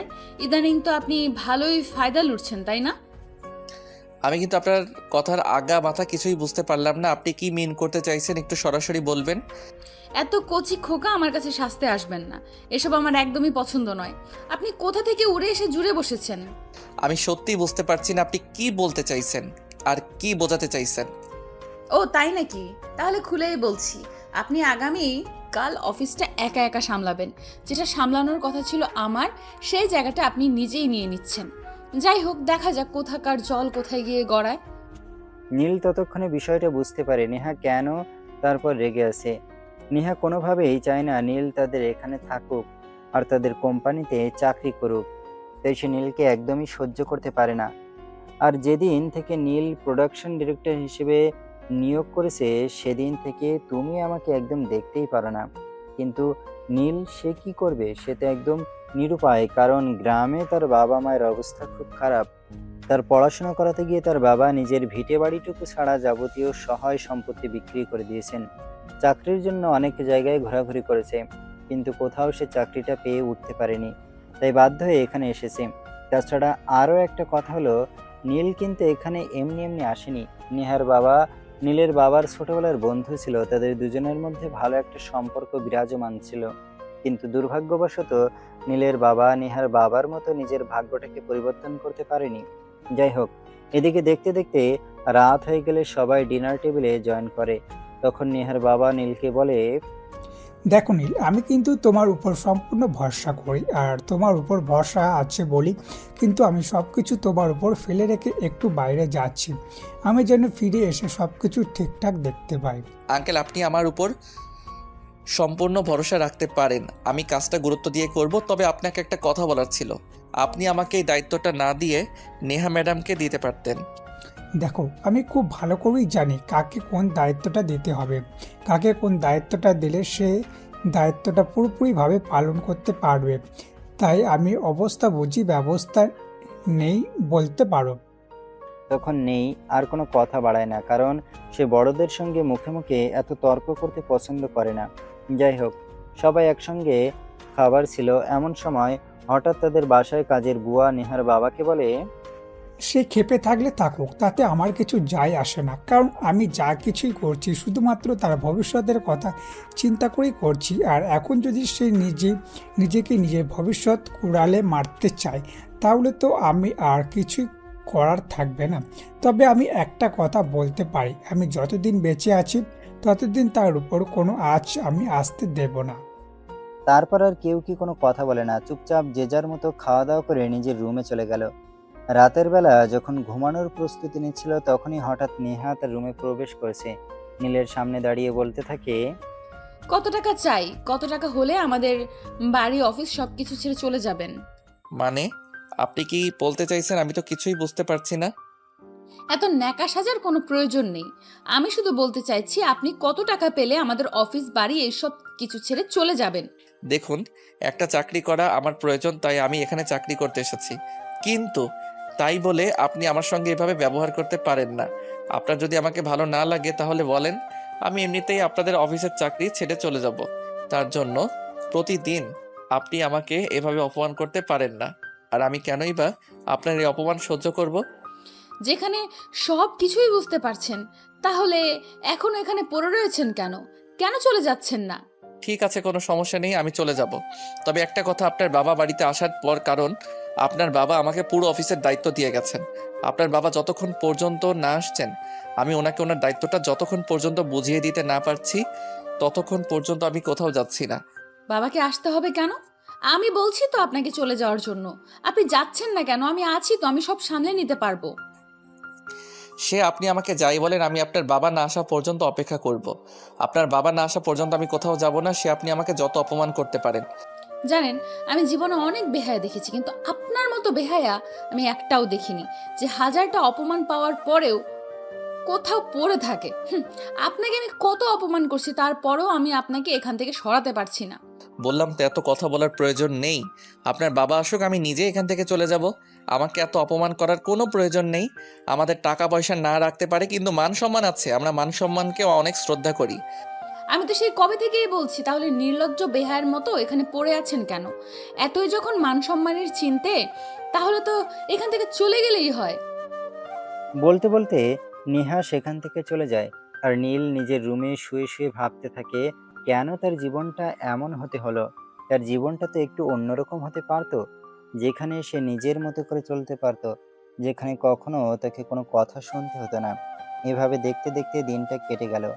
পরের দিন রাতের বেলা নেহার বাবা বাড়িতে আসে, আর তিনি বাড়িতে এসে সবাইকে ডিনার টেবিলে ডাকেন। একে একে সবাই উপস্থিত হয় ডিনার টেবিলে। আর তখনই নীল তার বক্তব্য পেশ করে। আঙ্কেল প্লিজ, আপনি কিছু মনে করবেন না, কিন্তু আমাকে এই কথাটা বলতেই হচ্ছে। আমি আর আপনাদের এখানে থাকছি না। আমি চাকরি ছেড়ে অন্যত্র চলে যাব। অন্য কোথাও চাকরি করলে হয়তো আমি মাসে বেতন কম পাবো, কিন্তু তাতে আমার কোনো সমস্যা নেই। তাছাড়া সবচেয়ে বড় কথা হলো, আমি চাই না আমার কারণে আপনাদের বাবা মেয়ের মাঝে সম্পর্কের একটা দেয়াল তৈরি হোক। নীলের মুখ থেকে এ কথা শুনে নেহার বাবা খুব ভালোভাবে বুঝতে পারেন নীল এইসব কিছু মনে কষ্ট নিয়েই করছে, কারণ হয়তো নেহা তাকে কিছু বলেছে, তাই সেই রকম কথা বলছে। আর এই কারণে নেহার বাবা নেহাকে বলে, নেহা, আমি কিন্তু মিন করতে পারছি এর পেছনে তোমার হাত আছে। আমি খুব ভালোভাবেই বুঝতে পারছি আমি বাড়িতে না থাকার সুযোগটাই তুমি কাজে লাগিয়েছো। তুমি নীলকে উল্টোপাল্টা কিছু বলেছো। না আঙ্কেল, সেরকম কোনো কিছুই হয়নি। আপনি নেহা ম্যাডামকে অযথাই ভুল বুঝবেন না। আমি আমার নিজের ইচ্ছায় আপনাদের চাকরি ছেড়ে চলে যেতে চাইছি। নীল মুখে যাই কিছু বলুক, তার মনে যে এক আকাশ পরিমাণ কষ্ট লুকিয়ে রয়েছে সেটা তার চেহারা দেখেই বোঝা যাচ্ছে। তাই নেহার বাবা নীলকে বলে, এটা হবে না। আমি তোমাকে কোনোভাবেই এখান থেকে চলে যেতে দেব না। আমি তোমার বাবাকে কথা দিয়েছি যতদিন আমি বেঁচে আছি ততদিন তুমি আমার কোম্পানিতে চাকরি করবে আর আমার বাড়িতেই থাকবে। আমি আমার কথার বড় খেলাপ কখনোই করি না। কিন্তু আঙ্কেল, আমি তো নিজে এখানে থাকতে চাই না। এখানে কথা দেওয়া নেওয়ার সম্পর্ক আসছে কোথা থেকে? আমি নিজের থেকে এখানে থেকে চলে যেতে চাই। কিন্তু নেহার বাবা তো ওনার মতামত স্পষ্ট জানিয়ে দিয়েছেন, তাই তিনি এখন আর কারো কোনো কথাই শুনবেন না। তাই বলেন, যাই যাই কিছু বলো না কেন, কাজ হবে না। আমি যেটা সিদ্ধান্ত নিয়েছি সেটাই হবে। তোমাকে এখানেই থাকতে হবে আর আমার কোম্পানিতেই চাকরি করতে হবে। আর যদি তারপর তুমি আমার কথা শুনতে না পারো, আমার কথা আমার না করে এখান থেকে চাকরি ছেড়ে চলে যাও, তাহলে আমার ম্যানেজিং ডিপার্টমেন্টে তোমার বিরুদ্ধে লিগ্যাল অ্যাকশন নেবে। তুমি যে আমাদের এই বিপদে ফেলে চলে যাচ্ছ সেটার জন্য তোমার বিরুদ্ধে থানায় জিডি করা হবে। আঙ্কেল, আমি বুঝতে পারছি না আপনি এইসব কথা কেন বলছেন। একজন ওয়ার্কার বা একজন স্টাফ চাইলে যে কোনো কোম্পানি থেকে চাকরি ছেড়ে দিয়ে অন্য কোনো কোম্পানিতে চাকরি নিতেই পারে। কিন্তু এখানে এইসব আইনি ব্যাপার স্যাপার আসছে কোথা থেকে? তুমি বর্তমানে আমার কোম্পানির প্রোডাকশন ডিরেক্টর হিসেবে আছো আর এখন তুমি হুট করে চাকরি ছেড়ে চলে যাবে, তাতে আমার কোম্পানির যে লস হবে সেটাকে পুষিয়ে দেবে বলো? তখন নীল আর কোনো কথা বলেনি। চুপচাপ সে ডিনার শেষ করে রুমে চলে আসে। আর এর পরের দিন যখন সে বাসা থেকে বের হয় তখনই একটা ছেলে তার সামনে এসে দাঁড়ায়। এই, তুই কি শরীরের সঙ্গে প্রাণটাও নিয়ে দেশে ফিরে যাবি নাকি প্রাণটা এখানে রেখে শুধু শরীর নিয়ে ফিরে যাবি? মানে কি? আমি তো কিছুই বুঝতে পারছি না। আর এসব কথা আপনি আমাকে কেন বলছেন? বলতে বলতে ছেলেটার সঙ্গে নীলের ব্যাস কথা কাটাকাটি হচ্ছিল। এমন সময় হঠাৎ করেই নেহার বাবা সেখানে উপস্থিত হয়। আর ছেলেটাকে নীলের সঙ্গে এভাবে কথা কাটাকাটি করতে দেখে ছেলেটাকে জিজ্ঞাসা করে, এই ছেলে কে তুমি? তোমার পরিচয় কি? আমার এলাকায় ঢুকে এভাবে মাস্তানি করার সাহস তোমাকে কে দিয়েছে? জানো এই ছেলেটা কে? আমি কোনো কিছু জানি না আর জানতেও চাই না। ইনফ্যাক্ট আমি কোনো কিছু জানার প্রয়োজন মনে করি না। আমার উপর মহল থেকে অর্ডার এসেছে, শুধু এই ছেলেটাকে এই শহর থেকে সরিয়ে দিতে হবে।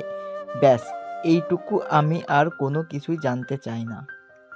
ও তাই নাকি? আচ্ছা ঠিক আছে, তুই জাস্ট 2 মিনিট ওয়েট কর, আমি তোর উপর মহলে কথা বলছি। কথাটা বলা শেষ করার আগেই নেহার বাবা পুলিশে ফোন করে। আর কিছুক্ষণের মধ্যেই পুলিশ ইন্সপেক্টর সেখানে এসে পৌঁছায়। পুলিশ সেখানে এসে নেহার বাবাকে দেখতে পেয়ে বলে, আরে আপনি এখানে কেন? কি হয়েছে? ওই যে আমার সামনে দাঁড়িয়ে থাকা মানুষটাকে দেখতে পাচ্ছেন, ওনাকে নাকি ওনার উপর মহল থেকে পাঠানো হয়েছে। আমার বন্ধুর ছেলে আমার বাড়িতে থাকে, তাকে এই শহর থেকে বিদায় করে দেওয়ার জন্য। ও তাই নাকি? তাহলে তো বিষয়টা খতিয়ে দেখতে হয়। তার উপর যদি আবার আপনার মতো একজন মানুষ বাড়ির মেহমানের উপর হয় তাহলে তো ভালোভাবেই দেখতে হয়। হ্যাঁ, আমিও তো এটাই ভেবে পাচ্ছি না আমার বন্ধুর ছেলের উপর হামলা করতে কে তাকে পাঠিয়েছে। আপনি একদম চিন্তা করবেন না, আমি তাকে নিয়ে যাচ্ছি এবং বিষয়টা দেখছি। বলতে বলতে ইন্সপেক্টর নিহান নামের ওই ছেলেটাকে থানায় নিয়ে চলে যায়। আর 1 ঘন্টা পরে নিহার বাবাকে ফোন করে, কি ব্যাপার ইন্সপেক্টর, কোনো খবর পেলেন? আমি কোনো কাজে হাত দিয়েছি আর সেটা সমাধান হয়নি এমনটা তো কখনোই হয়নি। তবে কি হয়েছে জানেন? আমার এই কাজটার ফলাফল এরকম হবে সেটা আমি কল্পনাতেও ভাবিনি। যাই হোক, বিষয়টা তো আপনাকে বলতেই হবে। ইন্সপেক্টর, কিন্তু কি হয়েছে সেটা এত ঘুরিয়ে পেয়েছি না বলে সরাসরি বলুন, না যাতে আমার বুঝতে অসুবিধা হয়। আপনার মেয়ে স্বয়ং এই ছেলেটাকে অ্যাপয়েন্টমেন্ট করেছে। আপনার মেয়ে এই ছেলেটাকে পুরো 2 লাখ টাকা দিয়েছে। কি বলছেন আপনি? আমি তো বিশ্বাস করতে পারছি না। আমার মেয়ে এই ছেলেটাকে 2 লাখ টাকা দিয়ে পয়েন্ট করেছে শুধুমাত্র নীল আমাদের এলাকা থেকে চলে যাওয়ার জন্য। ঠিক আছে, আপনি ডাকুন, আমি দেখছি কি করা যায়। নেহার বাবা কোনোভাবেই এটা মেনে নিতে পারছে না যে ওনার মেয়ে এরকম একটা কাজ করেছে। তাই তিনি কাল বিলম্ব না করে সরাসরি নেহার সঙ্গে দেখা করতে নেহার রুমে চলে যান। নেহার রুমে গিয়ে তিনি দেখেন নেহা আপন মনে গুনগুন করে গান গাইছে। ওটা কি তোর বাবার উপস্থিতি? তার রুমে সেই গান বন্ধ করে তার বাবার দিকে ফিরে তাকায় আর বাবাকে বলে, কি ব্যাপার বাবা, হঠাৎ করে তুমি আমার রুমে কেন? তুমি নীলকে আমাদের বাড়ি এবং এলাকা থেকে সরিয়ে দেওয়ার জন্য কাকে 2 লক্ষ টাকা দিয়ে অ্যাপয়েন্টমেন্ট করেছিলেন। বাবা এসব তুমি কি বলছো? আমি কাকে 2 লাখ টাকা দিয়ে অ্যাপয়েন্ট করতে যাব? আর এত টাকা আমি পাবোই বা কোথায়? আর কেনই বা করতে যাব? যদিও টাকার প্রশ্নটা আমি করিনি, আমি শুধু তোমাকে এটাই বলছি যে তুমি কেন 2 লক্ষ টাকা খরচ করে একজনকে অ্যাপয়েন্ট করতে গেলে শুধুমাত্র নীলকে এখান থেকে সরিয়ে দেওয়ার জন্য। বাবা আমি বলছি তো আমি এমন কোনো কাজ করিনি, তারপরেও তুমি কেন অযথাই আমাকে ফোর্স করছো? আমি না জেনে কিছুই বলছি না। সকালবেলায় যে ছেলেটা নীলকে থ্রেট করতে এসেছিল, আর তখনই আমি সেই ছেলেটাকে আটকে পুলিশে দিয়ে দিই, আর পুলিশই কেসটা ইনভেস্ট করে এটা জানতে পেরেছে এবং সমস্ত তথ্য প্রমাণও পুলিশের কাছে রয়েছে। তাই আমি তোমাকে শেষবারের মতো বলছি, তুমি কেন এই ছেলেটাকে সরিয়ে দেওয়ার জন্য কাউকে অ্যাপয়েন্ট করেছিলেন। নেহা তখন খুব ভালোভাবে বুঝতে পারল এখন আর কথা লুকিয়ে রেখে লাভ হবে না। বাবা যেহেতু সবকিছু জেনে গেছে, এখন তো সবকিছু বলতেই হবে। তাই সে তার বাবাকে বলতে লাগে, যেখানে তুমি খুব ভালো করে জানো এই ছেলেটাকে আমি একদমই সহ্য করতে পারি না, সেখানে তুমি কেন আমাকে এই প্রশ্নটা করছো? মানে তুমি কি পাগল নাকি? আমি তো সেটাই বুঝতে পারছি না। তুমি শুধুমাত্র নিজের একটু সুবিধা করবার জন্য আরেকজন মানুষকে এভাবে বিপদের সম্মুখীন করতে পারো? এটা আমার কল্পনার বাইরে ছিল। এখনো সময় আছে, তুমি নিজেকে শুধরে নাও। নীল এখনই থাকবে আর এই বাড়িতেই থাকবে, এটা আমার সিদ্ধান্ত। এখন তুমি কি করবে না করবে সেটা একান্তই তোমার ব্যক্তিগত সিদ্ধান্ত। হ্যাঁ, তুমি যখন তোমার সিদ্ধান্ত বদলাবে না, তখন তো আমার সিদ্ধান্ত আমাকেই নিতে হবে। তাই আমি সিদ্ধান্ত নিয়েছি, আমি আর এই বাড়িতে থাকবো না। যে বাড়িতে এই ছেলেটা থাকবে, আমি এই বাড়িতে অ্যাডজাস্টমেন্ট করে চলতে পারবো না। তারপর নেহা তারপর বাবার সঙ্গে আরো রাগারাগি করে সেখান থেকে নিজের রুমে চলে যায়। আর তৎক্ষণাৎ সে ব্যাগপত্র এবং নিজের প্রয়োজনীয় সকল জিনিসপত্র গুছিয়ে বাসা থেকে বের হয়ে যায়। সেটা দেখে নীল নেহার বাবার সঙ্গে কথা বলতে আসে। আঙ্কেল, এটা আপনি কি করলেন? আমার জন্য আপনার নিজের মেয়ে বাসা ছেড়ে চলে যাচ্ছে, এটা দেখে সমাজের মানুষ কি বলবে? সমাজে মানুষরা কে কি বলবে না বলবে সে সব কিছুই আমার উপর ছেড়ে দাও। আমি তোমাকে এসব বিষয়ে চিন্তা করতে বলিনি। তোমার এখন মনোযোগ দিয়ে চাকরিটা করা প্রয়োজন, তুমি সেটাই করো। তখন নীল আর কোনো কথা বলার সাহস পায়নি। সে নিজের রুমে চলে গিয়ে বসে বসে ভাবতে থাকে এসব কিছু তার জন্যই হলো। কিন্তু তার কিছুই করার নেই, কারণ যেখানে স্পষ্ট জানিয়ে দিয়েছে নেহার ইচ্ছে হয় তাই করতে, ওই বিষয়ে তিনি বিন্দুমাত্র আক্ষেপ প্রকাশ করেননি। নেহা সেখান থেকে বের হয়ে সোজা একটা বান্ধবীর বাসায় গিয়ে ওঠে। আর নেহাকে সেখানে যেতে দেখেই তার বান্ধবী প্রশ্ন করে, কি ব্যাপার নেহা, কি হয়েছে তোর? তুই এভাবে লাগেজ গুছিয়ে কোথায় যাচ্ছিস? আমি বাসা থেকে বের হয়ে চলে এসেছি, তোদের এখানে থাকবো, তারপর একটা কিছুর বন্দোবস্ত করে চলে যাব। সেটা না হয় বুঝলাম, কিন্তু এমন কি হলো যে তোকে বাসা ছেড়ে চলে আসতে হলো? আমি কি সেটা জানতে পারি? তখন নেহা কোনো কথা না বলে চুপচাপ নিশির রুমের ভিতরে চলে যায় আর লাগেজ রেখে বিছানায় ধপাস করে শুয়ে পড়ে। সেটা দেখে নিশিও আর তাকে কোনো প্রশ্ন করেনি। দেখতে দেখতে বিকেলে ঘনিয়ে সন্ধ্যা হয়ে গেল। এমন সময় হঠাৎ নিশির বড় ভাই তার রুমে আসে। নিশির রুমে এসে দেখতে পায় নিশি আর নেহা দুজনে বিছানার উপর বসে গল্প করছে। তখনই সে নেহার দিকে একটু আড় চোখে তাকায়, যদিও নেহা সেটা খেয়াল করেনি। তারপর সে নিশিকে বলে, কি ব্যাপার নিশি, এই মেয়েটাকে তো এর আগে কখনো আমাদের বাড়িতে দেখা যায়নি। তুমি তো বাড়িতেই থাকো না, তাহলে দেখবে কি করে? এটা আমার বন্ধু, কয়েকদিনের জন্য আমাদের এখানে এসেছে, কয়েকদিন আমাদের এখানে থাকবে। ও আচ্ছা, বুঝতে পেরেছি। আচ্ছা ঠিক আছে, আমি আসছি। কথাটা বলেই নিলয় নেহার দিকে একটা রাক্ষসের দৃষ্টি নিক্ষেপ করে সেখান থেকে চলে গেল, যেন সে চোখ দিয়েই নেহাকে অর্ধেকটা গিলে খেয়ে ফেলেছে। এমনভাবে তাকিয়েছিল যেন সে এর আগে কখনো এরকম সুন্দরী মেয়ে মানুষের দেখেনি। যাই হোক, এরপর দেখতে দেখতে 2 দিন চলে গেল। ইতিমধ্যে নেহা সেরকম কিছুই টের পেল না। সেদিন বিকেলবেলা নিশি কোনো একটা কাজে বাইরে গেছে। নেহা রুমে একা একা বসে আছে। এমন সময় নিশির বড় ভাই সেই রুমে আসে। সে জেনে শুনেই রুমে আসে। নিশি একটু আগে বাইরে চলে গেছে সেটা সে দেখেছে, আর সেজন্যই সে এই সময়টাকে কাজে লাগাতে চেয়েছে। নিলয় রুমের ভেতর প্রবেশ করে দরজাটা একটু চাপাতে চেয়েছে। এমন সময় দরজাটা একটু শব্দ করে ওঠে, আর তখনই নেহা পিছন ফিরে তাকিয়ে দেখে নিশির বড় ভাই দাঁড়িয়ে আছে। কি ব্যাপার ভাইয়া, আপনি এই অসময়ে এই রুমে কেন? নিশি তো এখন বাড়িতে নেই, কোনো একটা দরকারি কাজে বাইরে গেছে। হ্যাঁ, সেটা আমি খুব ভালো করেই জানি, আর সেজন্যই তোমার সঙ্গে একটু কথা বলতে এসেছি। তোমার সঙ্গে আমার একটা পার্সোনালি কথা আছে। কি বলেন ভাইয়া, আপনি আমার সঙ্গে তো এটা কি কখনো আমি কথাই হয়নি, আর এখন আপনি বলছেন আমার সঙ্গে আপনার পার্সোনাল কথা আছে। আমি তো আসলে বুঝতেই পারছি না আপনি কি এমন পার্সোনাল কথা বলতে চাইছেন। হ্যাঁ, আমি বললাম তো তোমার সঙ্গে পার্সোনাল কথা আছে, আর আছে বলেই তো তোমার সঙ্গে কথা বলতে এসেছি, তাই না? তখন নেহা বলতে থেকে, আচ্ছা ঠিক আছে, কথা বলবে ভালো কথা, কিন্তু দাঁড়িয়ে কেন? বসে কথা বলার জন্য।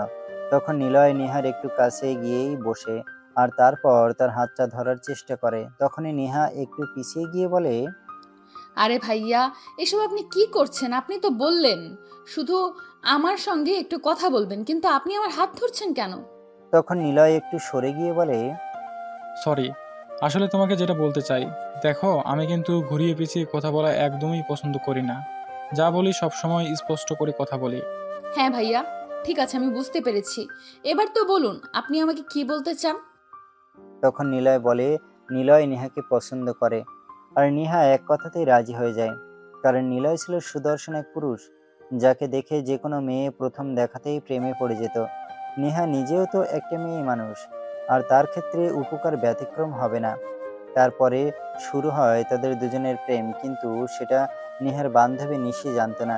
এদিকে নিলয় নামের ছেলেটা নেহাকে ভুলিয়ে ভালিয়ে বাড়িতে পাঠানোর বন্দোবস্ত করে, কারণ তার মনে কিন্তু অন্য চক্কর চলছে। সেটা আপনারা গল্পের শেষের দিকে জানতে পারবেন। যাই হোক, এইদিকে হঠাৎ একদিন বিকেলবেলা নিশি আর নেহা রুমে গল্প করছিল। এমন সময় হঠাৎই নেহা নিশিকে বলে, নিশি, আমি আগামীকাল বাড়িতে চলে যাচ্ছি। এতদিন তোদের এখানে থেকে ডিস্টার্ব করার জন্য সরি। আরে দোস্ত, তুই এটা কি বলছিস? আমি তো তোকে আমার নিজের বোনের মতোই মনে করি। তুই আমাদের বাড়িতে আছিস, আর এতে আমি বিরক্ত হব কেন? আমার তো খুবই ভালো কেটেছে সময়টা। আচ্ছা দোস্ত, ঠিক আছে, আমি কিন্তু আগামীকালকেই বাড়িতে চলে যাচ্ছি। এর পরদিন সকাল হতে না হতেই নেহা নিজের জিনিসপত্র আবারও গুছিয়ে বাড়ির উদ্দেশ্যে রওনা দেয়। প্রায় সকাল 10টার মতো হবে বাজে। সে বাড়িতে এসে পৌঁছায়। তখন নীল আর তার বাবা অফিসে বেরোচ্ছিল। নেহার বাবা নেহাকে দেখতে পেয়ে বলে, কি ব্যাপার, তুমি নিজে নিজে বের হয়ে গেলে আবার নিজেই চলে আসলে যে? আই এম সরি বাবা, আসলে আমি এতদিনে আমার ভুলটা বুঝতে পেরেছি। তুমি আমাকে ক্ষমা করে দাও, এরপর আর আমি কখনোই এমন ভুল করব না। ঠিক আছে, এখন ভিতরে যাও, আমি অফিসে যাচ্ছি, বাড়ি ফিরে এসে তোমার সঙ্গে কথা বলবো। বলতে বলতে নেহার বাবা আর নীল দুজনেই বাসা থেকে বের হয়ে যাচ্ছিল। এমন সময় নেহা পেছন থেকে নীলকে উদ্দেশ্য করে বলে, কি ব্যাপার? আমার ফিরে আসাতে মনে হয় আপনি খুশি হননি, তাই এরকম মুখটাকে গোমড়া মেরে রেখেছেন। আপনি এভাবে কেন বলছেন? এটা আপনার বাড়ি, আর এখানে আমি একজন আশ্রিত মাত্র। আপনার বাড়িতে আপনি ফিরে আসবেন না তো কেউ ফিরে আসবে?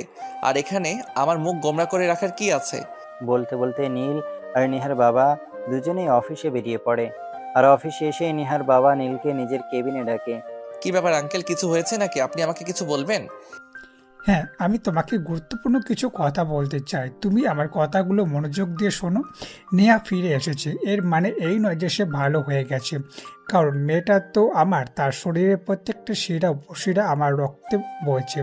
তাই আমি খুব ভালো করেই জানি সে কোনো একটা উদ্দেশ্য নেই ফিরে এসেছে। এসব আপনি কি বলছেন আঙ্কেল? আপনার মেয়ে আপনার বাড়িতে ফিরে এসেছে, এখানে আবার কি উদ্দেশ্য থাকতে পারে? তখন নেহার বাবা নীলকে বলে, কেন জানি ওনার মনে কিছু একটা ডাউট হচ্ছে। নেহার মনে হয়তো কিছু একটা চলছে, তাই নেহা ফিরে এসেছে। নয়তো নেহা প্রচণ্ড জেদি একটা মেয়ে, এসে এত তাড়াতাড়ি ফিরে আসতো না। এইসব কথা শুনে নীল নেহার বাবাকে বলে, আচ্ছা ঠিক আছে আঙ্কেল, আপনার যদি এরকম কিছু ডাউট হয়ে থাকে তাহলে আমি সব সময় অ্যালার্ট থাকব। তবে আমার মনে হয় না উনি এরকম কিছু করবেন, কারণ এটা ওনার বাড়ি, এখানে থাকার ওনার সম্পূর্ণ অধিকার রয়েছে। তাই উনি কেন এরকম কিছু করতে যাবেন? বলতে বলতে নীল নেহার বাবার কেবিন থেকে বের হয়ে চলে যায়, কিন্তু নেহার বাবার মনের মাঝে শুধু একটাই কথা ঘুরপাক করতে থাকে। নেহা যখন ফিরে এসেছে তখন সে কিছু একটা উদ্দেশ্য নিয়েই ফিরে এসেছে। তার মনের মধ্যে নিশ্চয়ই কিছু একটা চলছে, আর সেটা যেভাবেই হোক জানতেই হবে। এদিকে নেহা বাড়িতে ফিরে এসেছে আজ 4 দিন। এর মধ্যেই হঠাৎ একদিন নিলয় নেহাকে ফোন করে। হ্যালো জানেমান, কি করছিলে? কি আর করব, তুমি তো আমাকে ভুলিয়ে ভালিয়ে বাড়িতে পাঠিয়ে দিলে। এখন তো আর আমার সঙ্গে দেখা করার নামটাও নিচ্ছ না। আমি তো তোমাকে না দেখে থাকতেই পারছি না। আমার খুব কষ্ট হচ্ছে। কষ্ট তো আমারও হচ্ছে, কিন্তু কি করব বলো? আমি তো আর চাইলেও তোমার কাছে চলে আসতে পারবো না। কারণ তুমি তো আর এখন আমাদের বাড়িতে নেই। তোমাদের বাড়িতে চলে গেছো। আর তোমাদের বাড়িতে তো আমি এভাবে চলেও যেতে পারি না। হ্যাঁ, সেটা তো আমি খুব ভালো করেই জানি। আছে, আমরা কি কোথাও বাইরে দেখা করতে পারি না? তখন নিলয় নেহাকে একটা অফিস হবে চলে আসতে বলে, আর নেহা সেই কথাটা শোনা মাত্রই তৎক্ষণাৎ রেডি হয়ে নেয় আর বাসা থেকে বেরিয়ে পড়ে। বাসা থেকে বের হওয়ার সময় তাদের বাসার বুয়া তাকে বলেছিল, আমি কোথায় যাচ্ছি না যাচ্ছি সেই বিষয়ে আমি তো তোকে কৈফিয়ত দেব না। আর তোর যা ইচ্ছে তুই তাই কর। আমাকে জিজ্ঞেস করছিস কেন? আমি রাতের খাবার বাইরে থেকে ফিরে আসব। তখন তাদের বাড়ির কাজের মেয়েটা আর কোনো কথা বলেনি, কারণ সে খুব ভালো করেই জানে নেহাকে আর কিছু বলতে গেলে তাকে আরো অনেক কটু কথা শুনতে হবে, যেগুলোর জন্য সে মোটেও প্রস্তুত নয়। তাই সে আর কোনো কথা না বলে চুপ রইল। এদিকে নেহা বাসা থেকে বের হয়ে সোজা কফি সাথে চলে আসে। এসেই দেখে নিলয় তার জন্য ওয়েট করছিল। তাই সে নিলয়কে বলে, oh baby, I am so so sorry. আমার বাসা থেকে বের হতে হয়তো একটু লেট হয়ে গেছে। তুমি মনে হয় অনেকক্ষণ ধরে আমার জন্য ওয়েট করছো, তাই না? হ্যাঁ, আমি তো আমার জান পাখিটার জন্য অনেকক্ষণ ধরে ওয়েট করছিলাম। যাই হোক, কেমন আছো তুমি? এই তো আছি ভালোই। তোমার কি অবস্থা? তুমি কেমন আছো? আর আমি চলে আসার পর নিশি কিছু বলেছিল? না, সেরকম কিছুই বলেনি। শুধু বলেছিল তুমি চলে আসাতে তার অনেক খারাপ লাগছে। বেশ কয়েকদিন একসঙ্গে রয়েছে তো, তাই একটু ওরকম লাগছে। যাই হোক, তোমাকে যেটা বলার জন্য ডেকেছি, বল, কি বলবে বল। তুমি আগামীকাল থেকে ঠিক আগের মতোই অফিস জয়েন করবে। আর আমি তোমাকে যেভাবে কাজ করতে বলবো ঠিক সেভাবেই করবে। কিন্তু কেন? আমি তো বাবাকে বলে দিয়েছি আমি আর অফিসে যাব না। অফিস করার কোনো ইচ্ছে আমার নেই। আর এখন করে কিভাবে বলবো আমি অফিসে যাব? তখন নিলয় নেহাকে ফুসরিয়ে ফাসরিয়ে অনেক কথা বলে বুঝিয়ে দেয় যেভাবেই হোক নেহাকে অফিসে ঢুকতেই হবে। সে নেহাকে আরো বলে, আমি যে তোমাকে বললাম যে তোমাকে এছাড়া আমার থাকতে অনেক কষ্ট হচ্ছে, তাই তুমি আগে অফিসে ঢুকো, তোমার বাবার কাছাকাছি থাকো, তোমার বাবার মনের অবস্থাটা বোঝার চেষ্টা করো। তারপর একদিন সুযোগ বুঝে তোমাকে দেখা করিয়ে দাও। ও আচ্ছা, আমি এতক্ষণে বুঝতে পেরেছি। তাহলে তো তুমি বিষয়টা আমাকে আগে বুঝিয়ে বললেই পারতে। তাহলে তো আর এত প্যাচাল পাড়ার কোনো মানেই ছিল না। তখন নেহা আরো বেশ কিছুক্ষণ গল্প করে আর বাইরে থেকে রাতের খাওয়া দাওয়া করে বাসায় ফিরে আসে। নেহা বাসায় আসার কিছুক্ষণের মধ্যেই তার বাবা বাসায় আসে। তার বাবা যখন তাকে ডিনার টেবিলে ডাকে তখন সে সেখানে যায় আর তার বাবাকে বলে, বাবা, আমি আগামীকাল থেকে আবার অফিসে জয়েন করতে চাই। আমি চাই এখন তুমি আমাকে বলবে যে আগে আমি নিজের ইচ্ছায় অফিস থেকে বের হয়ে এসেছি, আর এখন কেন আবার অফিসে ঢুকতে চাচ্ছি। হ্যাঁ, এরকম প্রশ্ন করাটাই তো স্বাভাবিক। কেন, তুমি কি এমন প্রশ্ন সম্মুখীন হতে প্রস্তুত নাও? হ্যাঁ, আমি সম্পূর্ণ প্রস্তুত। তবে আগে তুমি আমার কথাটা শোনো। দেখো, আমি তো তোমার একমাত্র মেয়ে। তোমার সকল সম্পত্তির উপর শুধুমাত্র আমার অধিকার রয়েছে। তুমি না থাকাকালীন সব কিছু তো আমারই থাকবে। তাই এখন আমি আবার অফিসে জয়েন করতে চাইছি। হ্যাঁ ঠিক আছে, কিন্তু আমি তোমাকে এখন কিন্তু অন্য কোনো পোস্টে জয়েন করতে দেব না। তোমাকে ম্যানেজিং ডিপার্টমেন্টেই থাকতে হবে। নেহা তখন তাতেই রাজি হয়ে যায়, কারণ নিলয় তাকে এভাবেই কথা বলতে বলেছে। নিলয় তাকে বলেছে তার বাবা তাকে যে ডিপার্টমেন্টে জয়েন করতে বলুক তাতেই যেন সে রাজি হয়ে যায়। মূল কথা, তাকে যেভাবেই হোক তার বাবার আশপাশ থাকতে হবে আর তার বাবার মনের ইচ্ছাটা জানতে হবে। আর এর পরদিন থেকেই নেহা অফিস করতে শুরু করে। এভাবে চলে গেল বেশ কয়েকদিন। ইতিমধ্যে হঠাৎ একদিন আবারও নিলয় নেহাকে ফোন করে। তো সুইটহার্ট, ওদিকের কি অবস্থা? এখন কি আমি চাইলে তোমার বাবার সঙ্গে দেখা করতে পারি? এদিকের আবহাওয়া তো মোটামুটি ভালোই মনে হচ্ছে। একটা কাজ কর, তুমি আগামীকাল একবার আমাদের অফিসে চলে এসো। সেখানে আমি তোমাকে বাবার সঙ্গে কথা বলিয়ে দেওয়ার চেষ্টা করছি। আচ্ছা ঠিক আছে, আমি কিন্তু আগামীকাল বিকেল 3টার সময় তোমাদের অফিসে উপস্থিত থাকবো। বলতে বলতে নিলয় ফোনটা কেটে দেয়। আর এদিকে নেহা রাতে তার বাবার সঙ্গে কথা বলতে যায়। বাবা, আগামীকাল তোমার সঙ্গে আমার এক বন্ধু দেখা করতে আসবে। আচ্ছা ঠিক আছে, সে জানা হয় বুঝলাম, কিন্তু তোমার কেমন বন্ধু, মানে তার সঙ্গে তোমার কেমন সম্পর্ক, সে ছেলে না মেয়ে?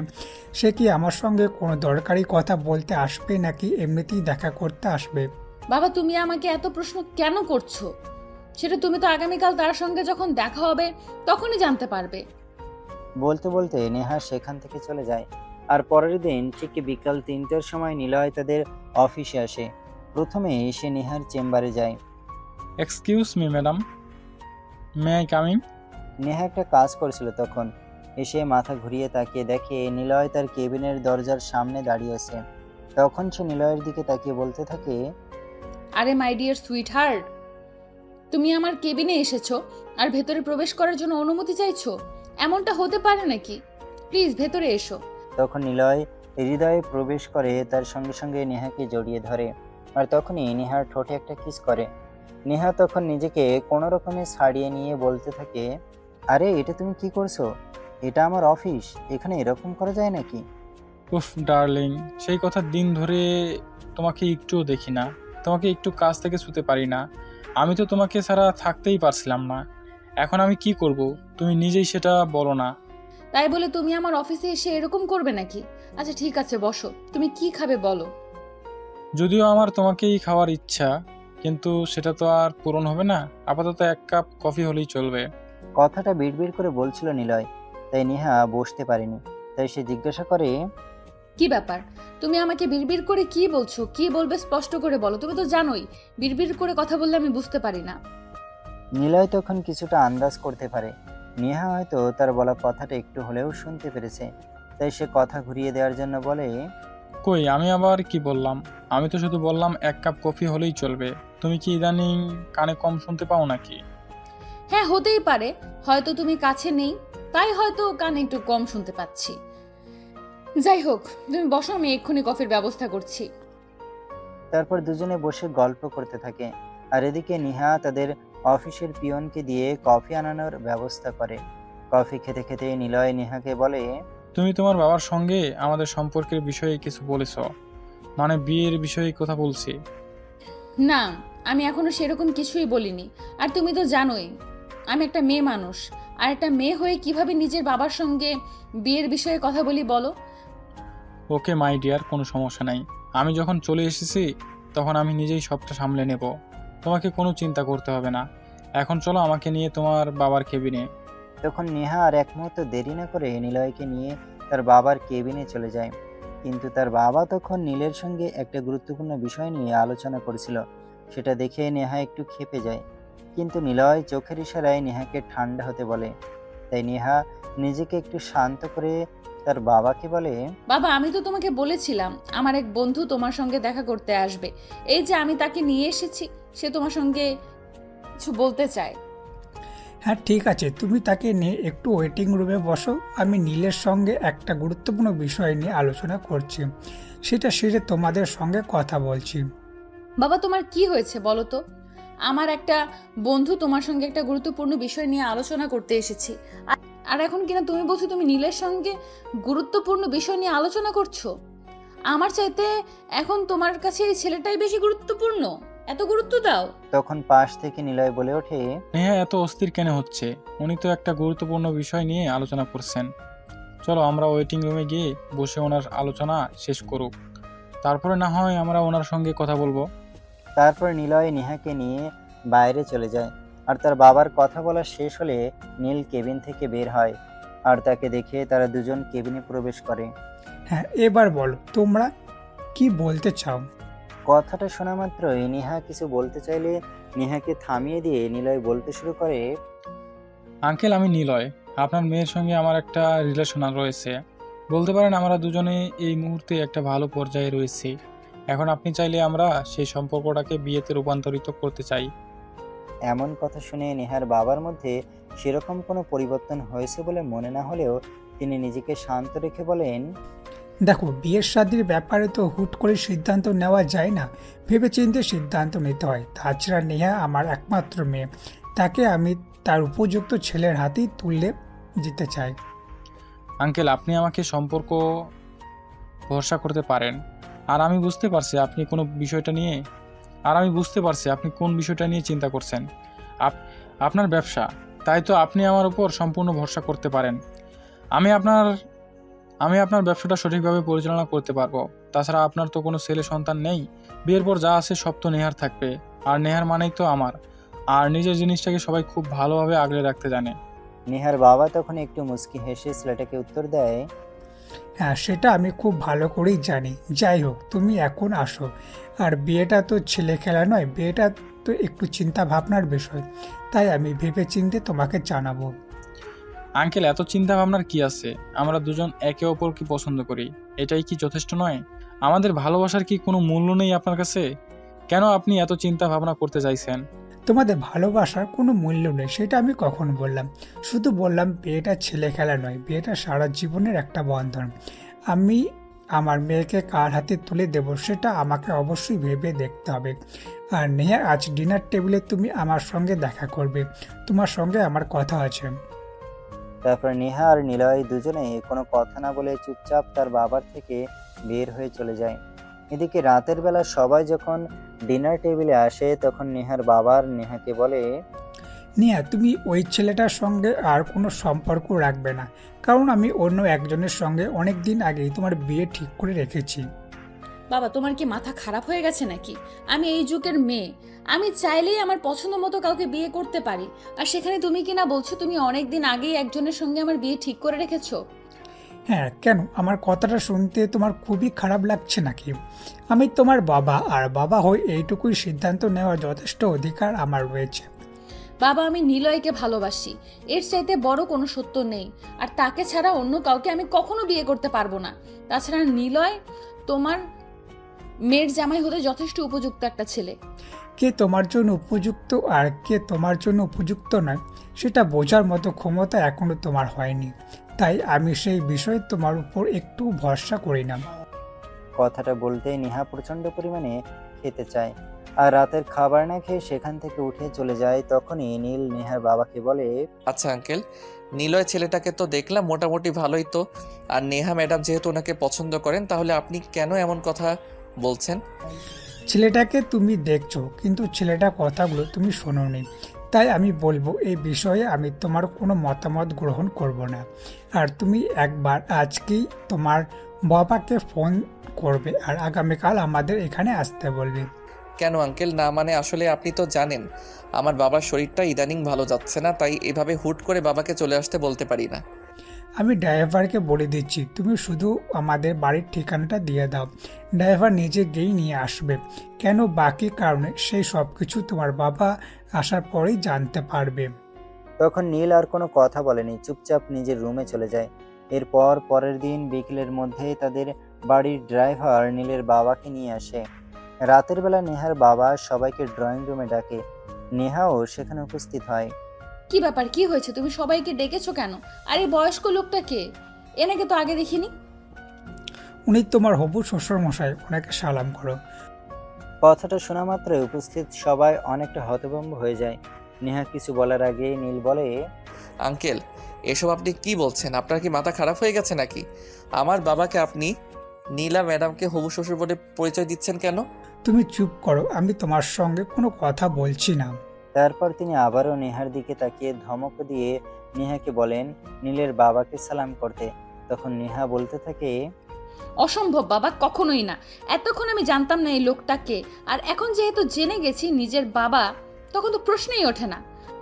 তখন নেহার বাবা একটা চিৎকার দিয়ে ওঠে আর তাতে নেহা অনেকটা ভয় পেয়ে যায়। আর সে ভয় পেয়ে নীলের বাবাকে সালাম করে আর তারপর একটু সরে দাঁড়ায়। ওই ছেলেটার সঙ্গে তোমার সম্পর্কটা চলবে না, কারণ ওই ছেলেটার সঙ্গে আমি কখনোই তোমাকে এক হাতে দেব না। নীলের বাবা আর আমি ছোটবেলাকার বন্ধু, আমরা ছোটবেলায় একে অপরকে কথা দিয়েছিলাম বিয়ের পর যদি ছেলে সন্তান হয় আর আমার যদি মেয়ের সন্তান হয়, তাহলে আমরা আমাদের ছেলে মেয়েকে একে অপরের সঙ্গে বিয়ে দেব। আমি তোমাদের শেষ সব কথা মানি না, কারণ তোমাদের কবে কাকে কোন বিষয়ে কথা দিয়েছো সেই সব কিছু আমরা জানি না এবং জানার প্রয়োজনও মনে করি না। তাছাড়া সবচেয়ে বড় কথা হলো আমি নিলয়কে পছন্দ করি আর তার সঙ্গে আমার একটা সম্পর্ক রয়েছে, তাই তুমি চাইলেই আমি নিলয়কে ছেড়ে নীলকে বিয়ে করতে পারবো না। এরকম একটা জায়গা খ্যাত ছেলেকে বিয়ে করলে আমার সমাজ বলতে কিছুই থাকবে না। নেহা, অনেক বলে ফেলেছো তুমি। আমি তোমার কাছ থেকে আর কোনো কথাই শুনতে চাইছি না। আমি তোমার বাবা, আমি কি করব না করব সেই বিষয়ে আমি তোমার কাছ থেকে কোনো মতামত গ্রহণ করব না। আমি আমার মতামতটাকে বেশি প্রাধান্য দিয়ে থাকি, সেটা তুমি খুব ভালো করেই জানো। তুমি যদি তোমার মতামতটাকে বেশি প্রাধান্য দাও, আমাকেও আমার মতামতটাকে বেশি প্রাধান্য দিতে হবে। আমি তোমার কথা রাখতে পারবো না। কথাটা বলতে বলতে নেহা সেখান থেকে উঠে গিয়ে নীলের সামনে দাঁড়ায় আর নীলকে শার্টের কলার ধরে টেনে দাঁড় করায়। তারপর নীলকে বলে, এই এত লোভ কিসের তোর? প্রথমে চাকরি নেই, চাকরি পেয়েছিস, তার উপর আবার আমাদের কোম্পানির প্রোডাকশন ডিরেক্টর হিসেবে জয়েন করেছিস, আর এখন পুরো কোম্পানিটাকে নিজের দখলে নিয়ে নিতে চাইছিস। ম্যাডাম প্লিজ আপনি শান্ত হন, আপনি আমাকে ভুল বুঝবেন না। আপনাদের সম্পদের উপর আমার কোনো লোভ নেই, আর আপনাকে বিয়ে করা তো অনেক দূরের কথা। এই বিষয়ে কোনো কিছুই জানতাম না। কি ভেবেছিস কি তুই? তোদের মতো ছোট লোকদের আমি চিনি না? তোদের মতো ছোট লোকদের আমি খুব ভালো করেই চিনি। তোরা যেখানে সম্পত্তি আর সুন্দরী মেয়ে দেখতে পাস সেখানে এই দুমড়ে পড়িস। Neha, stop of this nonsense. তুমি ওকে আর একটা কথাও শোনাবেন না। ও তোমার হবু হাজবেন্ড, ওকে সম্মান দিয়ে কথা বলো। সেটার খেতায় আগুন। আমি ওকে কোনোদিনও আমার হাজবেন্ড হিসেবে মানি না আর মানবো না। তুমি এক্ষুনি এদেরকে আমাদের বাড়িতে থেকে চলে যেতে বলো, তা না হলে কিন্তু আমি নিজেই এদের দুজনকে ঘাট ধাক্কা দিয়ে বাড়ি থেকে বের করে দিতে বাধ্য হব। তখন আর নেহার বাবা নিজের রাগ কন্ট্রোল করতে পারেনি, তাই ঠাস ঠাস করে নেহার দুইটা চড় বসিয়ে দেয়। বলতে থাকে, নেহা যেন ওনাকে আর বাবা বলে না পরিচয় দেয়। এই কথা শুনে নেহা বলতে থাকে, বাবা এসব তুমি কি বলছো? তুমি একটা ছেলের জন্য আমাকে দূরে সরিয়ে দিচ্ছ? শুধু যে দূরে সরিয়ে দিয়েছে তাই নয়, তোমাকে আমি আমার সকল সম্পদ থেকেও বঞ্চিত করছি। আমি আমার সকল সম্পত্তি নীলের নামে লিখে দিচ্ছি। মানে এসব কি বলছো বাবা? আমি কিছুই বুঝতে পারছি না। আমি তোমার সন্তান আর তুমি আমাকে বঞ্চিত করে একটা বাইরের ছেলেকে যে সমস্ত সম্পত্তি দিয়ে দিচ্ছ? হ্যাঁ, শুধু দিচ্ছি না, দিয়ে দিয়েছি। কারণ কি জানো, তুমি যখন গতকাল ওই ছেলেটাকে আমার অফিসে নিয়ে এসেছিলে, আমি খুব ভালোভাবেই বুঝতে পেরেছিলাম ছেলেটা তোমাকে নয়, তোমার বাবার সম্পত্তিকে ভালোবাসে। সেটা তার ভাষায় প্রকাশ পাচ্ছিল। বাবা এসব তুমি কি বলছো? নীলা যথেষ্ট ভালো ছেলে, তাকে আমি অনেক দিন ধরে চিনি, সে এমন করতেই পারে না। ও তাই নাকি? তোমার আগে কয়েকটা মেয়ের সঙ্গে মিলন আবার ছেলেটার সম্পর্ক করেছে, সেটা তুমি জানো? এই নাও দেখো, এখানে কয়েকটা মেয়ের সঙ্গে তার ফিজিক্যাল রিলেশন এর ভিডিও ফুটেজ রয়েছে। কথাটা বলেই নেহার বাবা তার সামনে বেশ কয়েকটা ভিডিও ফুটেজ তুলে ধরে। এগুলো দেখে নেহার মাথা চেন্না চক করে দিচ্ছিল। সে কোনোভাবেই এটা বিশ্বাস করতে পারছিল না। তখনই সেখানে চুপ করে বসে পড়ে। সে কি বলবে কিছুই ভেবে পাচ্ছে না। তার বাবার সামনে একটা ছেলের জন্য তার মাথাটা এতটা নিচে যে হবে এটা সে ভাবতেই পারেনি। তখন তার বাবা তাকে বলে, কি ব্যাপার, এবার আশা করি তোমার ভুল হয়ে গেছে। এবার আর নিশ্চয়ই তোমার নীলকে বিয়ে করতে কোনো অসুবিধা নেই। ওনার অসুবিধা নাই থাকতে পারে, কিন্তু আমার অসুবিধা আছে। আমি ওনাকে বিয়ে করতে পারবো না, কারণ আমি ওনাকে বিয়ে করার যোগ্যই না। আমি ওনার মতো হাই সোসাইটিতে বিলং করি না। আমি ওনার মতো চলাফেরাও করতে পারি না, নাইট ক্লাবে যেতে পারি না, আরও অনেক কিছু। তখন নেহা মাথাটা নিচু করে আস্তে আস্তে বিনয়ের সঙ্গে নীলের হাত দুটো ধরে বলে, প্লিজ নীল, আমাকে তুমি ক্ষমা করে দাও তোমাকে ভুল বুঝবার জন্য, এতগুলো কথা শোনাবার জন্য। I am so sorry, please আমাকে ক্ষমা করে দাও। না ম্যাডাম, ক্ষমা তো আপনি আমাকে করবেন। আমি আপনাদের বাপ মেয়ের মাঝখানে চলে আসাতে আপনাদের মধ্যে অনেক সমস্যা হয়েছে। আমি চাই না আপনাদের মধ্যে আর কোনো সমস্যা হোক।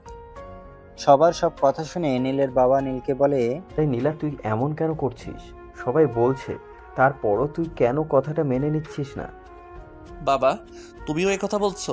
হ্যাঁ বলছি, আর তোকে রিকোয়েস্ট করেই বলছি। ওরা যা কিছু করছে না করছে, তুই সব কিছুই ভুলে যা। সব ভুলে আমাদের দুই বন্ধুর দেওয়া কথা রক্ষা কর। হ্যাঁ নীল, তোমার বাবা একদম ঠিক কথাই বলছে। যাই কিছু হয়েছে না হয়েছে, তুমি অত্যন্ত আমাদের দুই বন্ধুর কথা চিন্তা করে সব কিছু ভুলে যাও আর নীলকে অ্যাকসেপ্ট করে নাও। ওকে, আপনি বলছেন আর আমার বাবা যেহেতু বলেছে তাই আমি এটা মেনে নিলাম। তবে একটা কথা, আমি আপনার মেয়েকে বিয়ে করব ঠিকই, কিন্তু আপনার কোম্পানি মালিকানা আমি নিতে পারবো না। আপনার কোম্পানিতে আমি যেমন একজন স্টাফ হয়ে কাজ করছি সেরকমই থাকবো, নয়তো আমার কোনোটাই চাই না। তখন নেহার বাবা নেহাকে বলে, দেখলে তো লোভ ভালোবাসা কোথায় লুকিয়ে থাকে। লোক আর ভালোবাসার মধ্যে এই দুটাকে তফাৎ। নিলয় নামের ছেলেটা শুধু তোর বাবার সম্পত্তির উপর লোভ করেছিল, কিন্তু নীলকে দেখে তোর বাবার সম্পত্তির উপর তার বিন্দু মাত্র লোভ নেই। হ্যাঁ বাবা, বুঝতে পেরেছি। আর এত দেরি করে বোঝার জন্য আই এম সো সরি। তোমরা সবাই প্লিজ আমাকে ক্ষমা করে দিও। তারপর আর কি, মিয়া বিবি রাজি তো কিয়া করেগা কাজী। নেহার বাবা কয়েকদিনের মধ্যেই মহা ধুমধামের সঙ্গে নীল আর নেহার বিয়ের কাজটা সুসম্পন্ন করে। আর বিয়ের পর নেহাও বুঝতে পারে সে নিলয়ের কাছে নয়, নীলের কাছেই ভালো আছে।